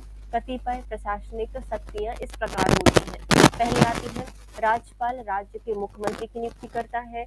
जिस दल का विधानसभा में बहुमत होता है उसके नेता को मुख्यमंत्री नियुक्त किया जाता है। इस प्रकार राज्यपाल की यह शक्तियां दिखावा मात्र होती हैं। यदि ऐसी परिस्थितियों में उत्पन्न हो जाती है कि विधानसभा में किसी दल को बहुमत प्राप्त नहीं है तो राज्यपाल स्वविवेक से मुख्यमंत्री की नियुक्ति कर सकता है। यह ऐसी व्यक्ति को मुख्यमंत्री बनाता है जो कि स्थायी सरकार बना सके। इन परिस्थितियों में राज्यपाल की शक्तियां वास्तविक हो जाती हैं। नेक्स्ट आता है मुख्यमंत्री के परामर्श से अन्य मंत्रियों की नियुक्ति करना, उनके विभागों का वितरण करना और मंत्री अपने पद पर राज्यपाल के प्रसाद पर्यंत तक ही रहते हैं। नेक्स्ट आते हैं वह महाधिवक्ता राज्य लोक सेवा आयोग के सभापति और अन्य सदस्यों की नियुक्ति करता है और उच्च न्यायालय के न्यायाधीशों की नियुक्ति भी राष्ट्रपति के परामर्श पर राज्यपाल द्वारा की जाती है। राज्य का शासन संविधान के अनुरूप न चलने की स्थिति में वह राष्ट्रपति को राज्य में संविधान की विफलता की सूचना देता है और राष्ट्रपति शासन लगाने के लिए सिफारिश कर सकता है।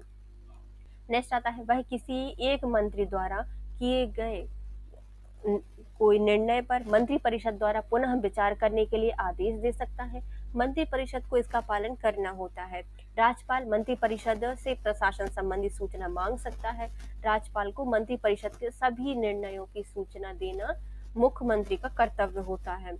वह राज्य लोक सेवा आयोग की वार्षिक रिपोर्ट प्राप्त करता है, मंत्रिपरिषद को विचार करने के लिए भेजता है। मंत्रिपरिषद की सलाह लेकर वह रिपोर्ट को विधानसभा के सामने प्रस्तुत करता है। नेक्स्ट आता है राज्यपाल राज्य सरकार के कार्यों को सुचारू रूप से चलाने के लिए विभिन्न नियमों का निर्माण करता है। इन मंत्रियों के विभागों का भी वितरण करता है। नेक्स्ट आते हैं आपातकालीन स्थिति में वह राष्ट्रपति के आदेश पर कार्यपालिका शक्तियों का प्रयोग करता है। राज्यपाल को राज्य के निकटवर्ती केंद्रीय भू क्षेत्र का प्रशासक नियुक्त किया जा सकता है। प्रशासक के रूप में वह मंत्रिपरिषद की सलाह लेने के लिए बाध्य नहीं होता। नेक्स्ट आता है आंध्र की क्षेत्रीय समितियां तथा राज्य की सरकार के बीच में मतभेद उत्पन्न होने पर राज्यपाल द्वारा अंतिम निर्णय किया जाता है। विधायी शक्तियां या विधायी क्षेत्र में राज्यपाल को अत्यधिक महत्वपूर्ण शक्तियां प्राप्त होती हैं और वे शक्तियां निम्न हैं। पहले आती है विधानसभा गठन से संबंधित शक्तियां। संविधान के अनुच्छेद 333 के अनुसार राज्यपाल विधानसभा के निम्न सदन में आंग्ल भारतीय समुदाय का प्रतिनिधित्व या प्रतिनिधि मनोनीत कर सकता है और यदि इस समुदाय के सदन में उचित प्रतिनिधित्व ना हो तो ये करेगा, है ना, लेकिन अब ये हटा दिया गया है तो ये तो गया। नेक्स्ट आता है यदि राज्य विधान पालिका में उच्च सदन है यदि तो राज्यपाल उसमें कुछ ऐसे सदस्यों को मनोनीत करता है जो कि शिक्षा, विज्ञान, कला आदि क्षेत्र में ख्याति प्राप्त हो। नेक्स्ट आती है अनुच्छेद 192 के अंतर्गत राज्यपाल राज्य विधानसभा के किसी सदस्य की योग्यता से संबंधित विवाद का अंतिम निर्णय भी कर सकता है। यदि विधानसभा के अध्यक्ष उपाध्यक्ष दोनों का स्थान एक समय में रिक्त हो जाता है, किसका, यदि विधानसभा में अध्यक्ष और उपाध्यक्ष दोनों का पद रिक्त है तो उस स्थान पर कार्य करने के लिए राज्यपाल किसी व्यक्ति की नियुक्ति कर सकता है। इसी प्रकार उच्च सदन में भी सभापति या उपसभापति का पद रिक्त होने पर भी राज्यपाल किसी व्यक्ति की नियुक्ति कर सकता है। नेक्स्ट आती है विधानसभा के कार्यों से संबंधित शक्तियां। राज्यपाल विधानसभा के कृत्यों में महत्वपूर्ण भूमिका निभाता है। जैसे राज्यपाल विधानसभा का अधिवेशन बुलाता है। संविधान के अनुसार किसी अधिवेशन के अंतिम दिन या दूसरे अधिवेशन के पहले दिन के बीच 6 माह से अधिक का समय नहीं होना चाहिए। राज्यपाल विधानसभा का अधिवेशन स्थगित कर सकता है।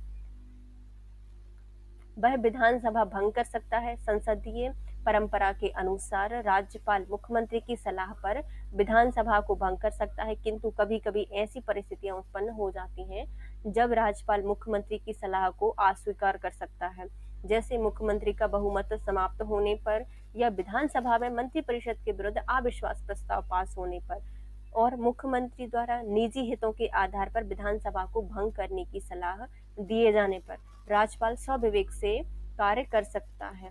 नेक्स्ट आता है वह एक या दो सदनों को संबोधित कर सकता है। ऐसा वह आम चुनाव के बाद विधानसभा की प्रथम बैठक या प्रतिवर्ष विधानसभा की प्रथम बैठक के आरंभ में करता है। राज्यपाल अपने इस भाषण के द्वारा सरकार की नीति विधानसभा के सामने रखता है और यह भाषण मंत्रिपरिषद द्वारा तैयार किया जाता है। यह प्रश्न विवादास्पद है कि राज्यपाल इस भाषण में से कई अंश पढ़ने से मना कर सकता है और यह पूरा भाषण पढ़ना अनिवार्य होता है।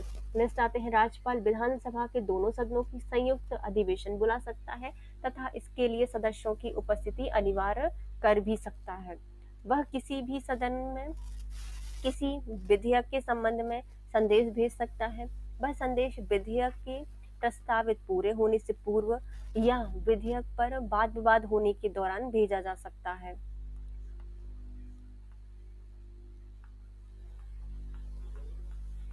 नेक्स्ट आते हैं, बिल की स्वीकृति संबंधी शक्तियां। पहला, विधानसभा द्वारा पारित विधेयक राज्यपाल की स्वीकृति के लिए भेजा जाता है। इसकी स्वीकृति प्राप्त होने पर वह विधेयक कानून बनता है। राज्यपाल विधानसभा द्वारा पारित कुछ विधेयकों को राष्ट्रपति की स्वीकृति के लिए सुरक्षित कर सकता है, जैसे वह विधेयक जो संपत्ति के अनिवार्य अभिग्रहण तथा संसद द्वारा किसी वस्तु को आवश्यक घोषित किया गया हो। राज्य सरकारें उस पर कर लगाने से संबंधित विधेयक पास करें। उच्च न्यायालय की शक्तियों में कमी करता हो यदि बिल राष्ट्रपति की स्वीकृति के लिए सुरक्षित किए जा सकते हैं। नेक्स्ट आते हैं, राज्यपाल विधानसभा द्वारा पास किए हुए विधेयक को यदि वह धन विधेयक नहीं है तो पुनर्विचार के लिए उसे वापस भेज सकता है। वह विधानसभा पुनः उसी बिल को पारित कर देती है तो राज्यपाल को उस पर स्वीकृति देना आवश्यक हो जाता है। नेक्स्ट कार है, विधानसभाओं की बैठक के मध्य के काल में आवश्यकता पड़ने पर राज्यपाल अध्यादेश जारी कर सकता है। विधानसभा का अधिवेशन प्रारंभ होने पर एक विधेयक के रूप में वह अध्यादेश उसके समक्ष रखा जाएगा। यदि विधानसभा इसे स्वीकार कर लेती है तो कानून बन जाएगा और यदि वह उसे अस्वीकार कर देती है तो वह वही समाप्त हो जाएगा। यदि अध्यादेश को विधानसभा की स्वीकृति नहीं मिलती है या इसकी स्वीकृति के लिए नहीं रखा गया है तो विधानसभा की बैठक आरंभ होने से 6 सप्ताह के बाद ये 6 सप्ताह के भीतर वह समाप्त हो जाएगा। नेक्स्ट आती है, राज्यपाल के लिए कुछ सीमाएं भी नियुक्त की गई हैं, है ना। क्या क्या सीमाएं होंगी, जैसे राज्यपाल की शक्तियों पर कुछ सीमाएं लगाई गई हैं। कुछ विषयों के संबंध में अध्यादेश जारी करने से पूर्व उसे राष्ट्रपति से अनुमति लेनी होती है और ये विषय इस प्रकार है। वे विषय जिनके संबंध में विधानसभा में विधेयक प्रस्तुत करने के लिए राष्ट्रपति की पूर्व अनुमति प्राप्त करना आवश्यक होती है, उनके लिए वे विषय जिन पर विधानसभा द्वारा पास किए विधेयक को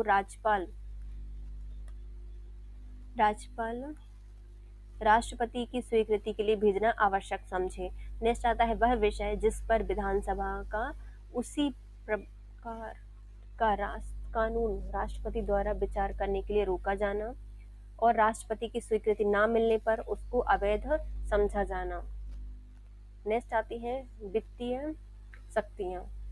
राज्यपाल की वित्तीय शक्तियां भी निम्न प्रकार होती हैं, जैसे कोई भी विधेयक धन विधेयक राज्यपाल की पूर्व स्वीकृति के बाद ही विधानसभा में प्रस्तुत किया जाता है। राज्यपाल के आदेश में प्रति वर्ष बजट संसद में प्रस्तुत किया जाता है। राज्यपाल की आकस्मिक निधि पर, जो राज्य की आकस्मिक निधि है उस पर राज्यपाल का अधिकार होता है। इस निधि में से वह राज्य की सरकार को आकस्मिक व्यय के लिए अनुमति दे सकता है, किंतु बाद में उसकी स्वीकृति विधानसभा से लेनी होती है। नेक्स्ट आती है न्यायिक शक्तियां। राज्यपाल उन विषयों से संबंधित अपराधों की सजा को जो राज्य की कार्यपालिका क्षेत्राधिकार के अंतर्गत कानून के विरुद्ध हो कम कर सकता है, बदल सकता है तथा क्षमा कर सकता है।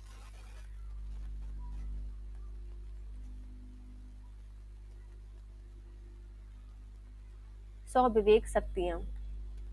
राज्यपाल कुछ कार्य मंत्रिपरिषद की सलाह के बिना भी कर सकता है। राज्यपाल निम्नलिखित कार्य स्वविवेक से करता है, जैसे विधानसभा को भंग करना, मुख्यमंत्री की नियुक्ति करना, मंत्रिपरिषद को भंग करना। यदि राज्य की सरकारें संविधान के अनुसार कार्य नहीं कर रही हैं तो राष्ट्रपति को सूचना देना और राष्ट्रपति शासन लागू करने की परामर्श करना। यदि वो नहीं कर रही है अच्छे सरकार तो किसी बिल को राष्ट्रपति की स्वीकृति के लिए सुरक्षित रखना। किसी विधेयक को यदि वह धन विधेयक नहीं है तो एक बार स्वीकृति ना देना, यह स्वविवेक से कर सकता है। मंत्रिपरिषद में उसके निर्णय की सूचना मांगना। यदि किसी राज्यपाल के निकटवर्ती संघीय क्षेत्र का प्रशासक नियुक्त किया गया है तो वह अपने कार्य स्वविवेक से कर सकता है। असम का राज्यपाल आदिम जातियों के प्रशासन संबंध में अपने स्वविवेक से कार्य करता है। नागालैंड का राज्यपाल वहां की कुछ जनजातियों के विकास और कानून व्यवस्था को बनाए रखने के लिए स्वविवेक शक्तियों का प्रयोग कर सकता है। नेक्स्ट आते हैं राज्यपाल की स्थिति। क्या होती है राज्यपाल की स्थिति? राज्यपाल की उपरोक्त शक्तियों का अध्ययन करने से उसकी वास्तविक स्थिति के संबंध में दो विरोधी दृष्टिकोण समक्ष आते हैं। कुछ विद्वानों के अनुसार राज्यपाल राज्य की संवैधानिक अध्यक्ष होता है। वह अपने कार्य मंत्रिपरिषद की सलाह से करता है। उसके विपरीत अन्य वर्ग के विचारकों के अनुसार राज्यपाल के पास स्वविवेक शक्तियां होने के कारण वह संवैधानिक अध्यक्ष से अधिक है। वह अनेक कार्य स्वविवेक से कर सकता है। संविधान के अनुच्छेद 163A में यह स्पष्ट किया गया है कि कुछ कार्यों को छोड़कर जिन्हें राज्यपाल अपने विवेक से करेगा, शेष कार्यों को राज्यपाल मंत्रिपरिषद की सलाह पर सहायता से करेगा। इस प्रकार सिद्ध हो जाता है कि वह कुछ कार्य स्वविवेक से करेगा, शेष समस्त कार्य मंत्रिपरिषद की सलाह से करेगा। नेक्स्ट आते हैं राज्यपाल संवैधानिक अध्यक्ष के रूप में। संविधान द्वारा राज्य में संसदीय शासन स्थापित किया गया है। इस शासन में वास्तविक शक्तियां मंत्रिपरिषद में निहित होती हैं, जो सामूहिक रूप से विधानसभा के प्रति उत्तरदायी होती हैं। अनुच्छेद 163A के अनुसार मंत्रिपरिषद का कार्य राज्यपाल को सलाह और सहायता देना होता है। संविधान सभा में डॉक्टर भीमराव अंबेडकर जी ने कहा था कि राष्ट्रपति की स्थिति ब्रिटिश राजा या रानी के समान होती है, अतएव वह अपने समस्त कार्य मंत्रिमंडल की सलाह से ही करेगा। राष्ट्रपति या राज्यपाल की स्थिति समान होने के कारण वही तर्क राज्यपाल पर भी प्रस्तुत होता है। डॉक्टर अंबेडकर जी ने कहा था कि राज्यपाल के प्रत्येक कार्य में मंत्रिपरिषद की सलाह आवश्यक रूप से माननी होगी।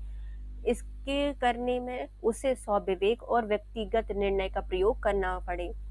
श्री A.K. अय्यर ने भी कहा है कि राज्यपाल एक संवैधानिक अध्यक्ष है और उसका कार्य मंत्रिपरिषद को परामर्श देना होता है। अतः शासन के स्वरूप और उसके सिद्धांतों के अनुसार राज्यपाल की स्थिति एक संवैधानिक अध्यक्ष की है। यदि राज्यपाल की नियुक्ति के सिद्धांत को आधार बनाया जाए तो यही सिद्ध होता है कि संविधान निर्माता उसे नाम मात्र का अध्यक्ष बनाने के पक्ष में थे। इसलिए राज्यपाल की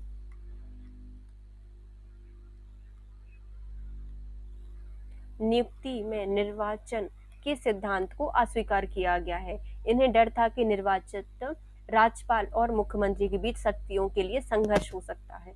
जनता द्वारा निर्वाचित राज्यपाल वास्तविक शासक बनने का प्रयास करेगा, जो संसदीय प्रणाली के प्रतिकूल होगा। मंत्रिपरिषद के संयुक्त उत्तराधिकारी या उत्तरदायित्व का सिद्धांत केवल उसी समय संभव हो सकता है जब तक कि शासन का वास्तविक अध्यक्ष राज्यपाल ना होकर मुख्यमंत्री हो। नेक्स्ट आते हैं निष्कर्ष। निष्कर्ष के रूप में कहा जा सकता है कि भारतीय संविधान में राज्यपाल एक संवैधानिक अध्यक्ष है। वह अपने कार्य मंत्रिपरिषद की सलाह से करता है। उसके शासन के प्रति कर्तव्य और अधिकार हैं, मतलब उसके कर्तव्य और अधिकार नहीं है शासन के प्रति। कलकत्ता उच्च न्यायालय ने सुनील कुमार और बोस सुनील कुमार बोस बना मुख्य सचिव नामक मुकदमे में निर्णय देते हुए राज्यपाल की स्थिति के विषय में बताया था कि वर्तमान संविधान में राज्यपाल मंत्रियों की सलाह के बिना कोई भी काम नहीं कर सकता। इसकी स्वविवेक से और व्यक्तिगत रूप से कार्य करने की शक्तियों को छीन लिया गया है, इसलिए इसे अपने मंत्रियों की सलाह पर कार्य करना चाहिए। राज्यों की व्यवस्थापिका विधानमंडल राज्यों की व्यवस्थापिका को विधानमंडल कहा जाता है। कुछ राज्यों में विधानमंडल के 2 सदन होते हैं और अन्य में केवल एक होता है। व्यवस्थापिका निम्न सदन को विधानसभा और उच्च सदन को विधान परिषद कहा जाता है। यह राज्य पर छोड़ दिया जाता है कि वे अपने राज्य में चाहे तो एक सदन रखें, चाहे तो 2 सदन रखें। मध्य प्रदेश में विधानमंडल का एक ही सदन है। वर्तमान समय में आंध्र प्रदेश, जम्मू कश्मीर, तमिलनाडु, महाराष्ट्र, कर्नाटक, उत्तर प्रदेश में भी विधानमंडल के 2-2 सदन स्थापित किए गए हैं। विधानमंडल की संरचना विधानमंडल के निचले सदन की विधानसभा और द्वितीय सदन को विधान परिषद कहा जाता है। विधानसभा के सदस्यों का निर्वाचन एक सदस्यीय निर्वाचन क्षेत्र से प्रत्यक्ष रूप से तथा मध्य प्रदेश की विधानसभाओं में 320 सदस्य होते हैं। सामान्यतः इन सदस्यों का कार्यकाल 5 वर्ष होता है, परंतु 5 वर्षों से पूर्व ही विधानसभा भंग की जा सकती है। विधान परिषद एक स्थायी सदन होता है। इसके सदस्यों का निर्वाचन अप्रत्यक्ष रूप से होता है। 2 वर्षों में 1/3 सदस्य हट जाते हैं और नए सदस्य इसमें नियुक्त किए जाते हैं। नेक्स्ट आता है विधानमंडल और विधानसभाओं की शक्तियां। विधि निर्माण संबंधी कार्य विधानसभा का सबसे महत्वपूर्ण कार्य विधि निर्माण करना होता है। विधानमंडल ही राज्यों की व्यवस्थापिका होती है। राज्यों के विषयों पर कानून बनाना उसी का कार्य होता है। जहां तक सामान्य विधायकों का संबंध है, जो विधेयक होते हैं उनका संबंध है, वे विधानमंडल के किसी भी सदन में पहले प्रस्तुत किए जा सकते हैं। दोनों सदनों द्वारा विधेयक पारित हो जाने पर राज्यपाल के समक्ष उनकी स्वीकृति के लिए भेजे जाते हैं।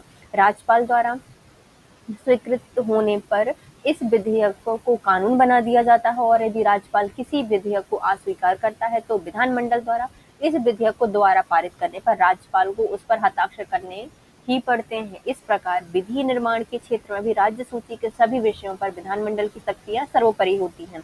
जिन राज्यों में विधानमंडल एक सदनात्मक होता है, वहां व्यवस्थापिका संबंधी समस्या कार्य विधानसभा द्वारा ही किए जाते हैं। नेक्स्ट आते हैं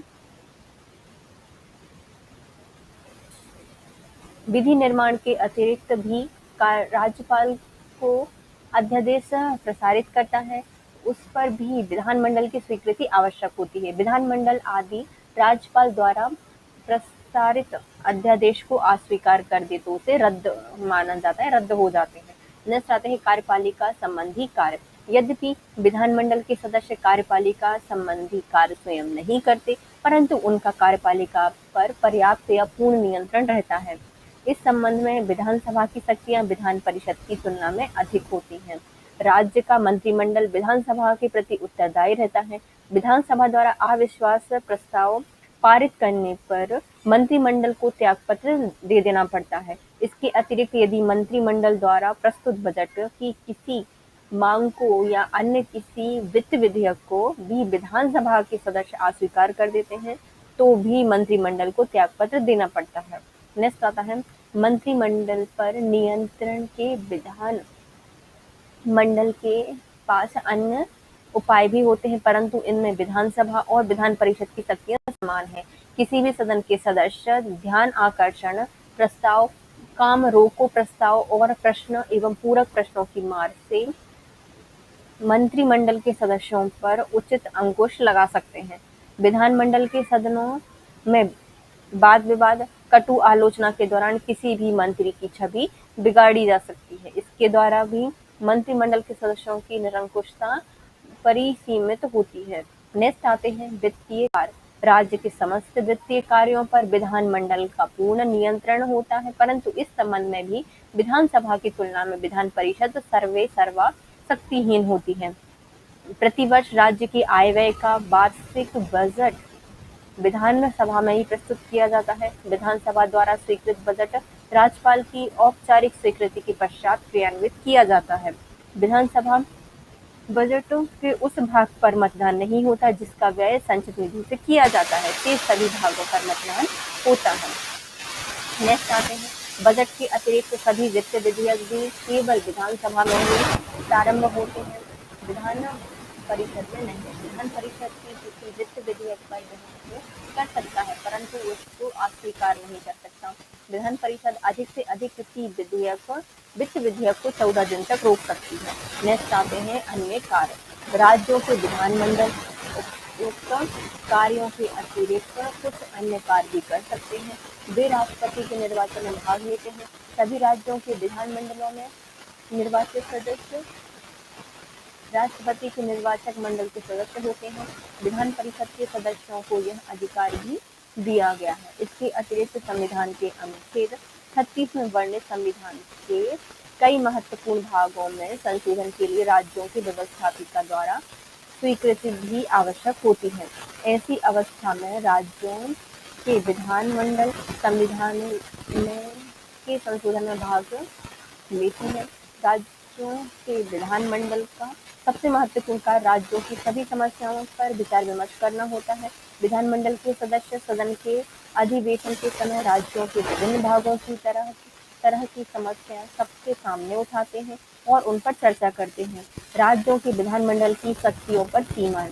यद्यपि राज्यों के विधानमंडल अपने क्षेत्रों में सर्वोपरि होते हैं, तथापि उन पर कुछ बंधन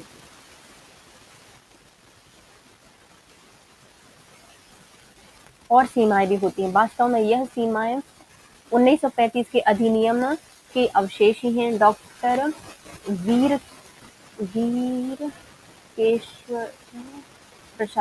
वीरकेश्वर प्रसाद के अनुसार विधानमंडल की शक्तियों पर सीमाएं इस प्रकार हैं।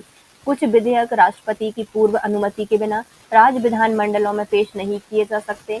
उदाहरण के लिए वह विधेयक जो विभिन्न राज्यों के व्यापार एवं व्यवसाय पर बंधन लगाता है।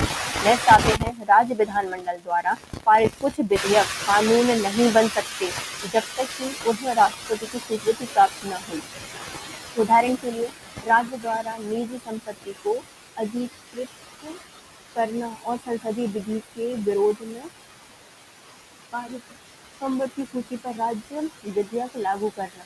संविधान में दी गई राज्य सूची के किसी विषय पर संसद को कानून बनाने का अधिकार है अगर राज्यसभा उस विषय को उपस्थित और मतदान करने वाले 2/3 सदस्यों के बहुमत से राष्ट्रीय महत्वता घोषित कर दे। नेक्स्ट आते हैं आपातकालीन स्थिति में संसद राज्य सूची के किसी विषय का कानून बना सकती है, लेकिन ऐसी संसदीय विधि उद्घोषणा की समाप्ति के 6 माह बाद प्रभावी नहीं रहेगी।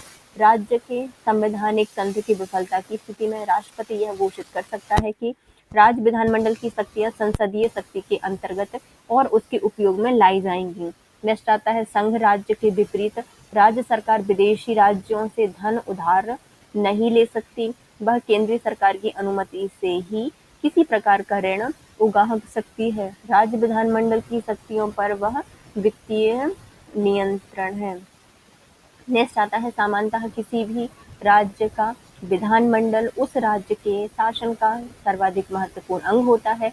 यह राज्यों की जनता का वहां की आकांक्षाओं का दर्पण होती है, परंतु दल बदल के व्यापक रोग के कारण कई राज्यों में विधानसभा का प्रत्येक अधिवेशन अस्थिरता लेकर आता है। नेक्स्ट आता है राज्यों का शासन कौन करता है? मुख्यमंत्री होता है। राज्यों का शासन मुख्यमंत्री के द्वारा किया जाता है। संविधान के अनुसार राज्यों का शासन का वास्तविक प्रधान मुख्यमंत्री होता है। डॉक्टर ओम नागपाल के शब्दों में एक योग्य और कुशल मुख्यमंत्री अपने राज्य का सम्राट होता है। प्रदेश में उसकी स्थिति वही होती है जो केंद्र के प्रधानमंत्री की होती है।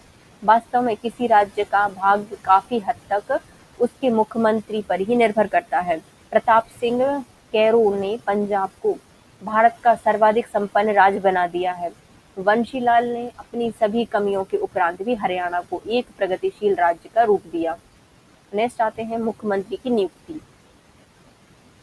सिद्धांततः चुनाव के बाद विधान सभा में जिस दल को स्पष्ट बहुमत प्राप्त होता है उसके नेता को मुख्यमंत्री बनाया जाता है, परंतु इंदिरा गांधी के शासनकाल में नई परंपरा पड़ गई थी। जिन राज्यों में श्रीमती इंदिरा गांधी वाली कांग्रेस को स्पष्ट बहुमत मिला था वहां मुख्यमंत्री का चयन व्यवहारिक रूप से प्रधानमंत्री ने किया था।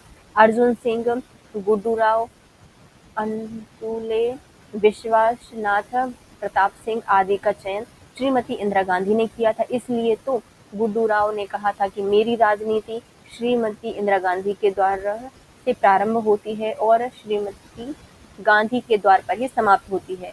इसी तरह जो स्वर्गीय राजीव गांधी हैं, उनके पहले रातों रात अर्जुन सिंह को मुख्यमंत्री पद से हटाया और फिर उन्हें मुख्यमंत्री भी बनाया गया था।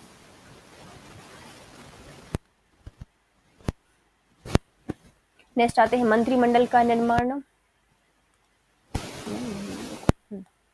मुख्यमंत्री के कार्य क्या क्या होते हैं, तो जो मुख्यमंत्री है वह क्या काम करता है? पहले मंत्रिमंडल का निर्माण करना और नेतृत्व करना। मुख्यमंत्री का सबसे महत्वपूर्ण कार्य मंत्रिमंडल का निर्माण करना और नेतृत्व करना होता है। मंत्रिमंडल के सदस्यों के चयन में यद्यपि संवैधानिक दृष्टि से मुख्यमंत्री सर्वतः स्वतंत्र होते हैं, परंतु यह एक अत्यंत जटिल कार्य है, क्योंकि आजकल बहुत बहुमत दल का प्रत्येक विधायक है मंत्री बनने का सपना देख रहा होता है और सभी के स्वप्न साकार कर पाना किसी मुख्यमंत्री के लिए संभव नहीं होता। अतः उन्हें विभिन्न राजनीतिक क्षेत्रीय दबाव के बीच अपना मार्ग तय करना पड़ता है। इस अवसर पर चूक उनके मुख्यमंत्रित्व के खतरे में डाल सकती है। यह सावधानी पूर्वक अपने मंत्री को नियुक्त करता है और मंत्रिमंडल में किसी सदस्य को उनके पद से हटाने का कार्य भी उसी का होता है। मंत्रिमंडल के निर्माण के साथ साथ उनका नेतृत्व और संचालन भी एक अत्यंत कठिन कार्य है। मंत्रिमंडल का नेतृत्व करना, उन्हें निरंतरता बनाए रखना, विधानसभा का विश्वास प्राप्त करते रहना और वैसा ही कठिन है जैसा तूफान से घिरी हुई नाव के यात्रियों को सकुशल पार लगाना। यह मुख्यमंत्री का ही कार्य होता है। नेक्स्ट आती है विधानमंडल का नेता। मुख्यमंत्री यद्यपि विधानमंडल में बहुमत के दल का नेता होता है, परंतु उसे पूरे सदन का नेता भी माना जाता है। अपनी वाणी अंततः समूचे विधानमंडल की वाणी मानी जाती है। उसके आदेश निर्देश पर विधानमंडल के सत्र बुलाए जाते हैं और संचालित होते हैं। राज्य की महत्वपूर्ण समस्याओं पर वह केवल अपने दल की ओर से ही नहीं बल्कि संपूर्ण सदन का नेता होने के नाते विचार व्यक्त करता है।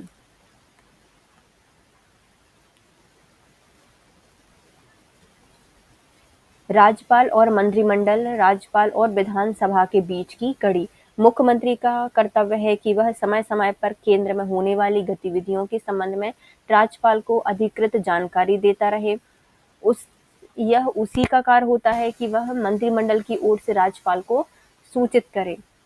मंत्रिमंडल में कौन कौन से महत्वपूर्ण निर्णय लिए हैं, प्रदेश के प्रमुख समस्याएं कौन सी हैं और मंत्रिमंडल इसके निवारण के लिए कौन से कदम उठाने वाला है, यह राज्यपाल की राह जानकर मंत्रिमंडल तक पहुंचाने का कार्य करता है। मुख्यमंत्री, राज्यपाल और विधानमंडल के बीच की कड़ी होती है। इसी प्रकार मुख्यमंत्री, राज्यपाल और विधानमंडल के बीच की कड़ी है। नेक्स्ट आते हैं पूरे राज्य का नेता। मुख्यमंत्री केवल विधानमंडल का नेता नहीं बल्कि पूरे प्रदेश का नेता होता है। वह संपूर्ण प्रदेश की ओर से अंतर्राष्ट्रीय सम्मेलन में भाग लेता है। अपने राज्य और दूसरे राज्य के विवाद में और केंद्र के साथ विवादों में वह संपूर्ण राज्य की ओर से बोलता है। ऐसे अवसर पर मुख्यमंत्री अपने दलगत हितों को भी छोड़ देता है, क्योंकि वह पूरे राज्य का प्रतिनिधि होता है। नेक्स्ट आते हैं दल का नेता। मुख्यमंत्री को यह पद इसी कारण मिलता है कि वह एक दल विशेष का नेता चुना गया है। इसलिए अपने समस्त उत्तरदायित्व को पूरा करने के साथ साथ मुख्यमंत्री यह कभी नहीं भूलता कि वह एक दल विशेष का नेता भी होता है। आगामी आम चुनाव में अपने दल के प्रत्याशियों को विजय दिलाना मुख्य रूप से इसी का कार्य रहता है। इसलिए मुख्यमंत्री अपने अन्य उत्तरदायित्वों का निर्वहन करते हुए दलगत स्वार्थ भी पूरे करने लगते हैं, परंतु अब यह निर्विवाद रूप से सिद्ध हो गया है कि मुख्यमंत्री की तुलना में दल का नेता सर्वतः गौण ही होता है।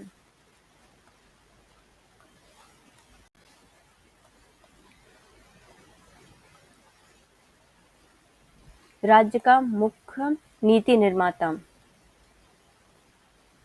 प्रदेश का पूरा चित्र मुख्यमंत्री के सम्मुख रखता है। अपने प्रदेश के आर्थिक, सामाजिक, एवं शैक्षणिक विकास के लिए मुख्य नीतियों का निर्धारण करता है, उनका पालन करता है और वह प्रशासन का भी प्रमुख है। विभागों के अंतिम रूप से समन्वय स्थापित करने भी इसी का कार्य होता है। शासन मुख्य होने के नाते इसके द्वारा निर्धारित नीतियों के क्रियान्वयन का संपूर्ण दायित्व अंततः इसी का होता है।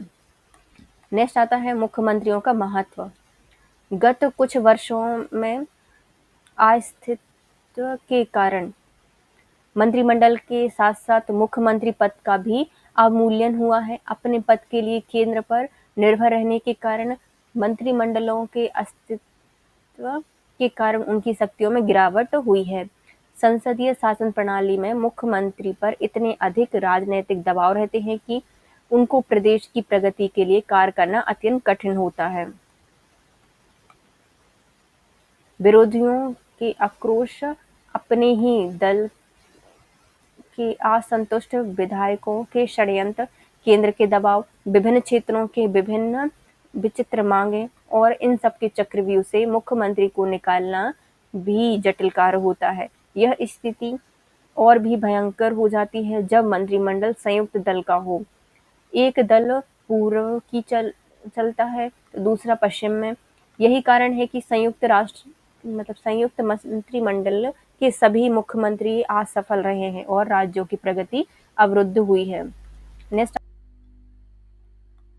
मुख्यमंत्री की स्थिति केंद्र सरकार के संदर्भ में भी उस समय बहुत दयनीय हो जाती है जब वह अप्रत्यक्ष रूप से प्रधानमंत्री द्वारा नियुक्त व्यक्ति होता है। ऐसी अवस्था में अपने राज्य में उसकी पकड़ मजबूत नहीं रहती और वह सशक्त रूप से कार्य नहीं कर पाता। परंतु यदि उससे अपने दल को स्पष्ट समर्थन प्राप्त है और केंद्र सरकार भी उससे प्रसन्न है तो वह अपने राज्य में राजा से कम नहीं होता। वह चाहे तो राज्य में जोरदार निर्माण कार्य द्वारा उसके स्वरूप को ही बदल सकता है। नेक्स्ट आते हैं राज्यों की कार्यपालिका। मंत्रिमंडल होती है और इसके कार्य भी हम देखेंगे। भारत के सभी राज्यों में कार्यपालिका शक्ति का वास मंत्रिमंडल में ही होता है। जो शक्तियां केंद्रीय सरकार के केंद्रीय मंत्रिमंडल को प्राप्त हैं वही शक्तियां राज्य में राज्यों के मंत्रिमंडल को प्राप्त होती हैं। मंत्रिमंडल के सदस्यों की नियुक्ति मुख्यमंत्री स्वयं करता है। सिद्धांततः मुख्यमंत्री अपनी टीम के सदस्य चुनने के लिए स्वतंत्र होता है, परंतु वास्तव में मुख्यमंत्री पर अनेक दबाव रहते हैं जिनकी उपेक्षा करना सरल नहीं होता। कई बार वह केंद्रीय नेताओं से परामर्श करके अपने मंत्रिमंडल के सदस्यों की नियुक्ति करता है। नेक्स्ट आता है सिद्धांततः मंत्रिमंडल एक टीम की तरह कार्य करता है। इस टीम का कप्तान मुख्यमंत्री ही होता है। यदि उसमें और किसी मंत्री से टकराहट होती है तो मंत्री को ही पद त्याग करना पड़ता है। नेक्स्ट आता है मंत्रिमंडल के कार्य अर्थात शक्तियां।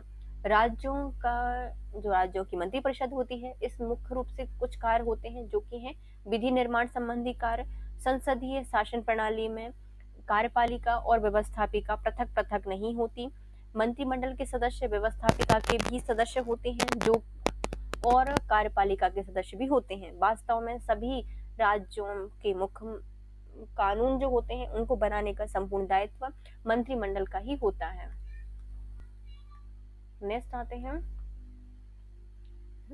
सभी महत्वपूर्ण विधेयक मंत्रिमंडल द्वारा ही तैयार किए जाते हैं, विधानसभा में प्रस्तुत किए जाते हैं क्योंकि विधानमंडल में मंत्रिमंडल को विश्वास प्राप्त होता है, इसलिए उनके द्वारा सभी विधेयक स्वीकार कर लिए जाते हैं और केंद्र में कानून बन जाते, मतलब राज्यों में कानून बन जाते हैं, केंद्र में सॉरी कहाँ पे बनते हैं, राज्यों में कानून बन जाते हैं। गैर सरकारी विधेयक भी अन्य विधेयकों द्वारा प्रस्तुत किए जाते हैं। जो अन्य विधायक होते हैं वो गैर सरकारी विधेयक पास करते हैं, परंतु उनके द्वारा प्रस्तुत कोई भी विधेयक सदन में स्वीकृति नहीं प्राप्त कर सकता यदि उससे मंत्रिमंडल का समर्थन प्राप्त नहीं होता,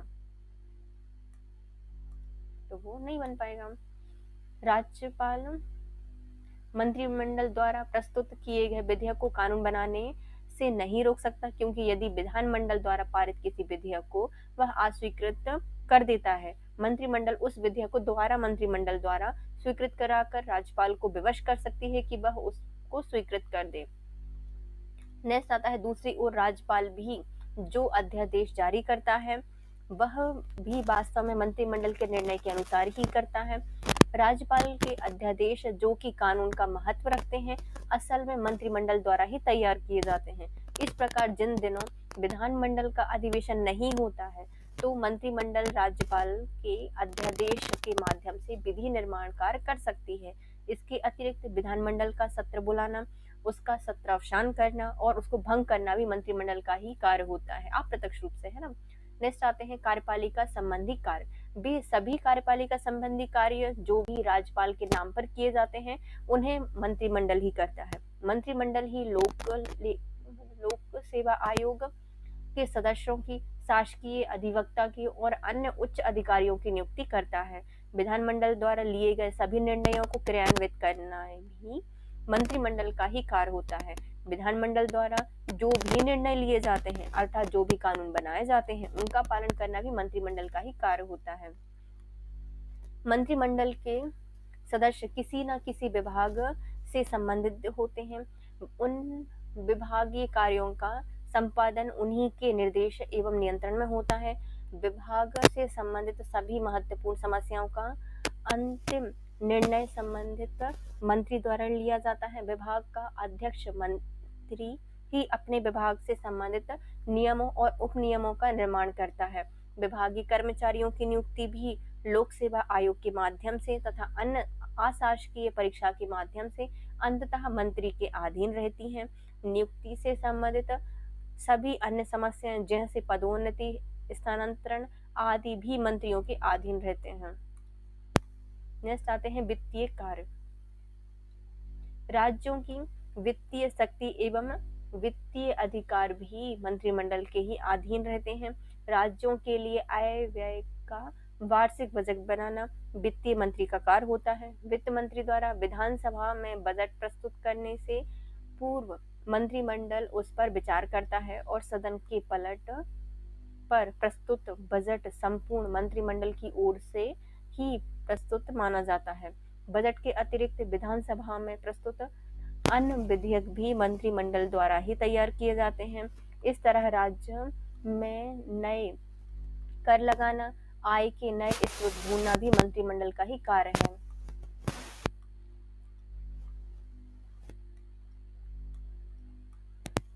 राज्यों की संचित निधि से भी आवश्यकता पड़ने पर मंत्रिमंडल धन व्यय कर सकता है। दूसरे शब्दों में राज्य के खजाने का स्वामी मंत्रिमंडल ही होता है। नेक्स्ट आती है न्यायपालिका संबंधी कार्य। मंत्रिमंडल की न्यायपालिका संबंधी शक्ति बहुत ही कम होती है। इसका कारण यह है कि संसदीय शासन प्रणाली वाले देशों में भी न्यायपालिका शासन के अन्य दोनों भागों से पृथक ही रहती है। प्रजातंत्र की सफलता के लिए यह अत्यंत आवश्यक भी है। राज्यों में उच्च न्यायाधीशों की नियुक्ति राज्यपाल मुख्यमंत्री मंत्रिमंडल के परामर्श पर ही करता है। इसके अतिरिक्त राज्यपाल की न्यायपालिका संबंधी शक्तियां वास्तव में मंत्रिमंडल की ही शक्तियां हैं। मंत्रिमंडल के निर्णय के अनुसार ही राज्यपाल किसी अभियुक्त का दंड कम कर सकता है, स्थगित कर सकता है और उसे क्षमादान भी दे सकता है। नेक्स्ट आते हैं मंत्रिमंडल का महत्व। किसी भी राज्य की प्रगति अर्थात अवनति का पूरा दायित्व मंत्रिमंडल पर ही होता है, क्योंकि राज्य की समस्त शासन सत्ता इसी के हाथ में रहती है। यही राज्य के संबंध में सभी महत्वपूर्ण निर्णय लेता है, वही कानून बनाता है, वही उनका पालन करता है, वही सरकारी खजाने का स्वामी होता है। ऐसी अवस्था में यदि वह स्वास्थ्य और योग्य मंत्रिमंडल चाहे तो राज्य की काया ही पलट सकता है। नेक्स्ट आता है गत वर्षों में मंत्रिमंडल का महत्व बहुत गिर गया है। इसका कारण राज्यों के मंत्रिमंडल का अस्तित्व है, स्थायित्व है। मंत्रिमंडल के बार बार बनने और टूटने से उनकी शाखा गिर जाती है। वे बलपूर्वक अपने निर्णय को क्रियान्वित नहीं कर सकते। दल बदलू विधायकों ने मंत्रिमंडल के जीवन को एकदम अनिश्चित बना दिया है। परिणाम स्वरूप कई व्यक्ति एक स्वर में कहने लगे हैं कि भारत के राज्यों में मंत्रिमंडल शासन सर्वतः असफल सिद्ध हुआ है और जनरल करियप्पा ने तो यहाँ तक सुझाया था कि कुछ राज्यों का शासन सेना के हाथों में सौंप देना चाहिए। नेक्स्ट आते हैं हमारा नेक्स्ट क्वेश्चन, ये कि हमारी जो 5 यूनिट है, यूनिट नंबर 5 है, इसमें ये क्वेश्चन जाएगा। यहाँ हमारी 4th यूनिट कंप्लीट होती है guys. If you like my video please share, subscribe and comment. यदि आपको पूरी 5 यूनिट एक साथ चाहिए है या 5वीं यूनिट बहुत जल्दी चाहिए, आज ही 5वीं यूनिट का वीडियो आपको चाहिए है, तो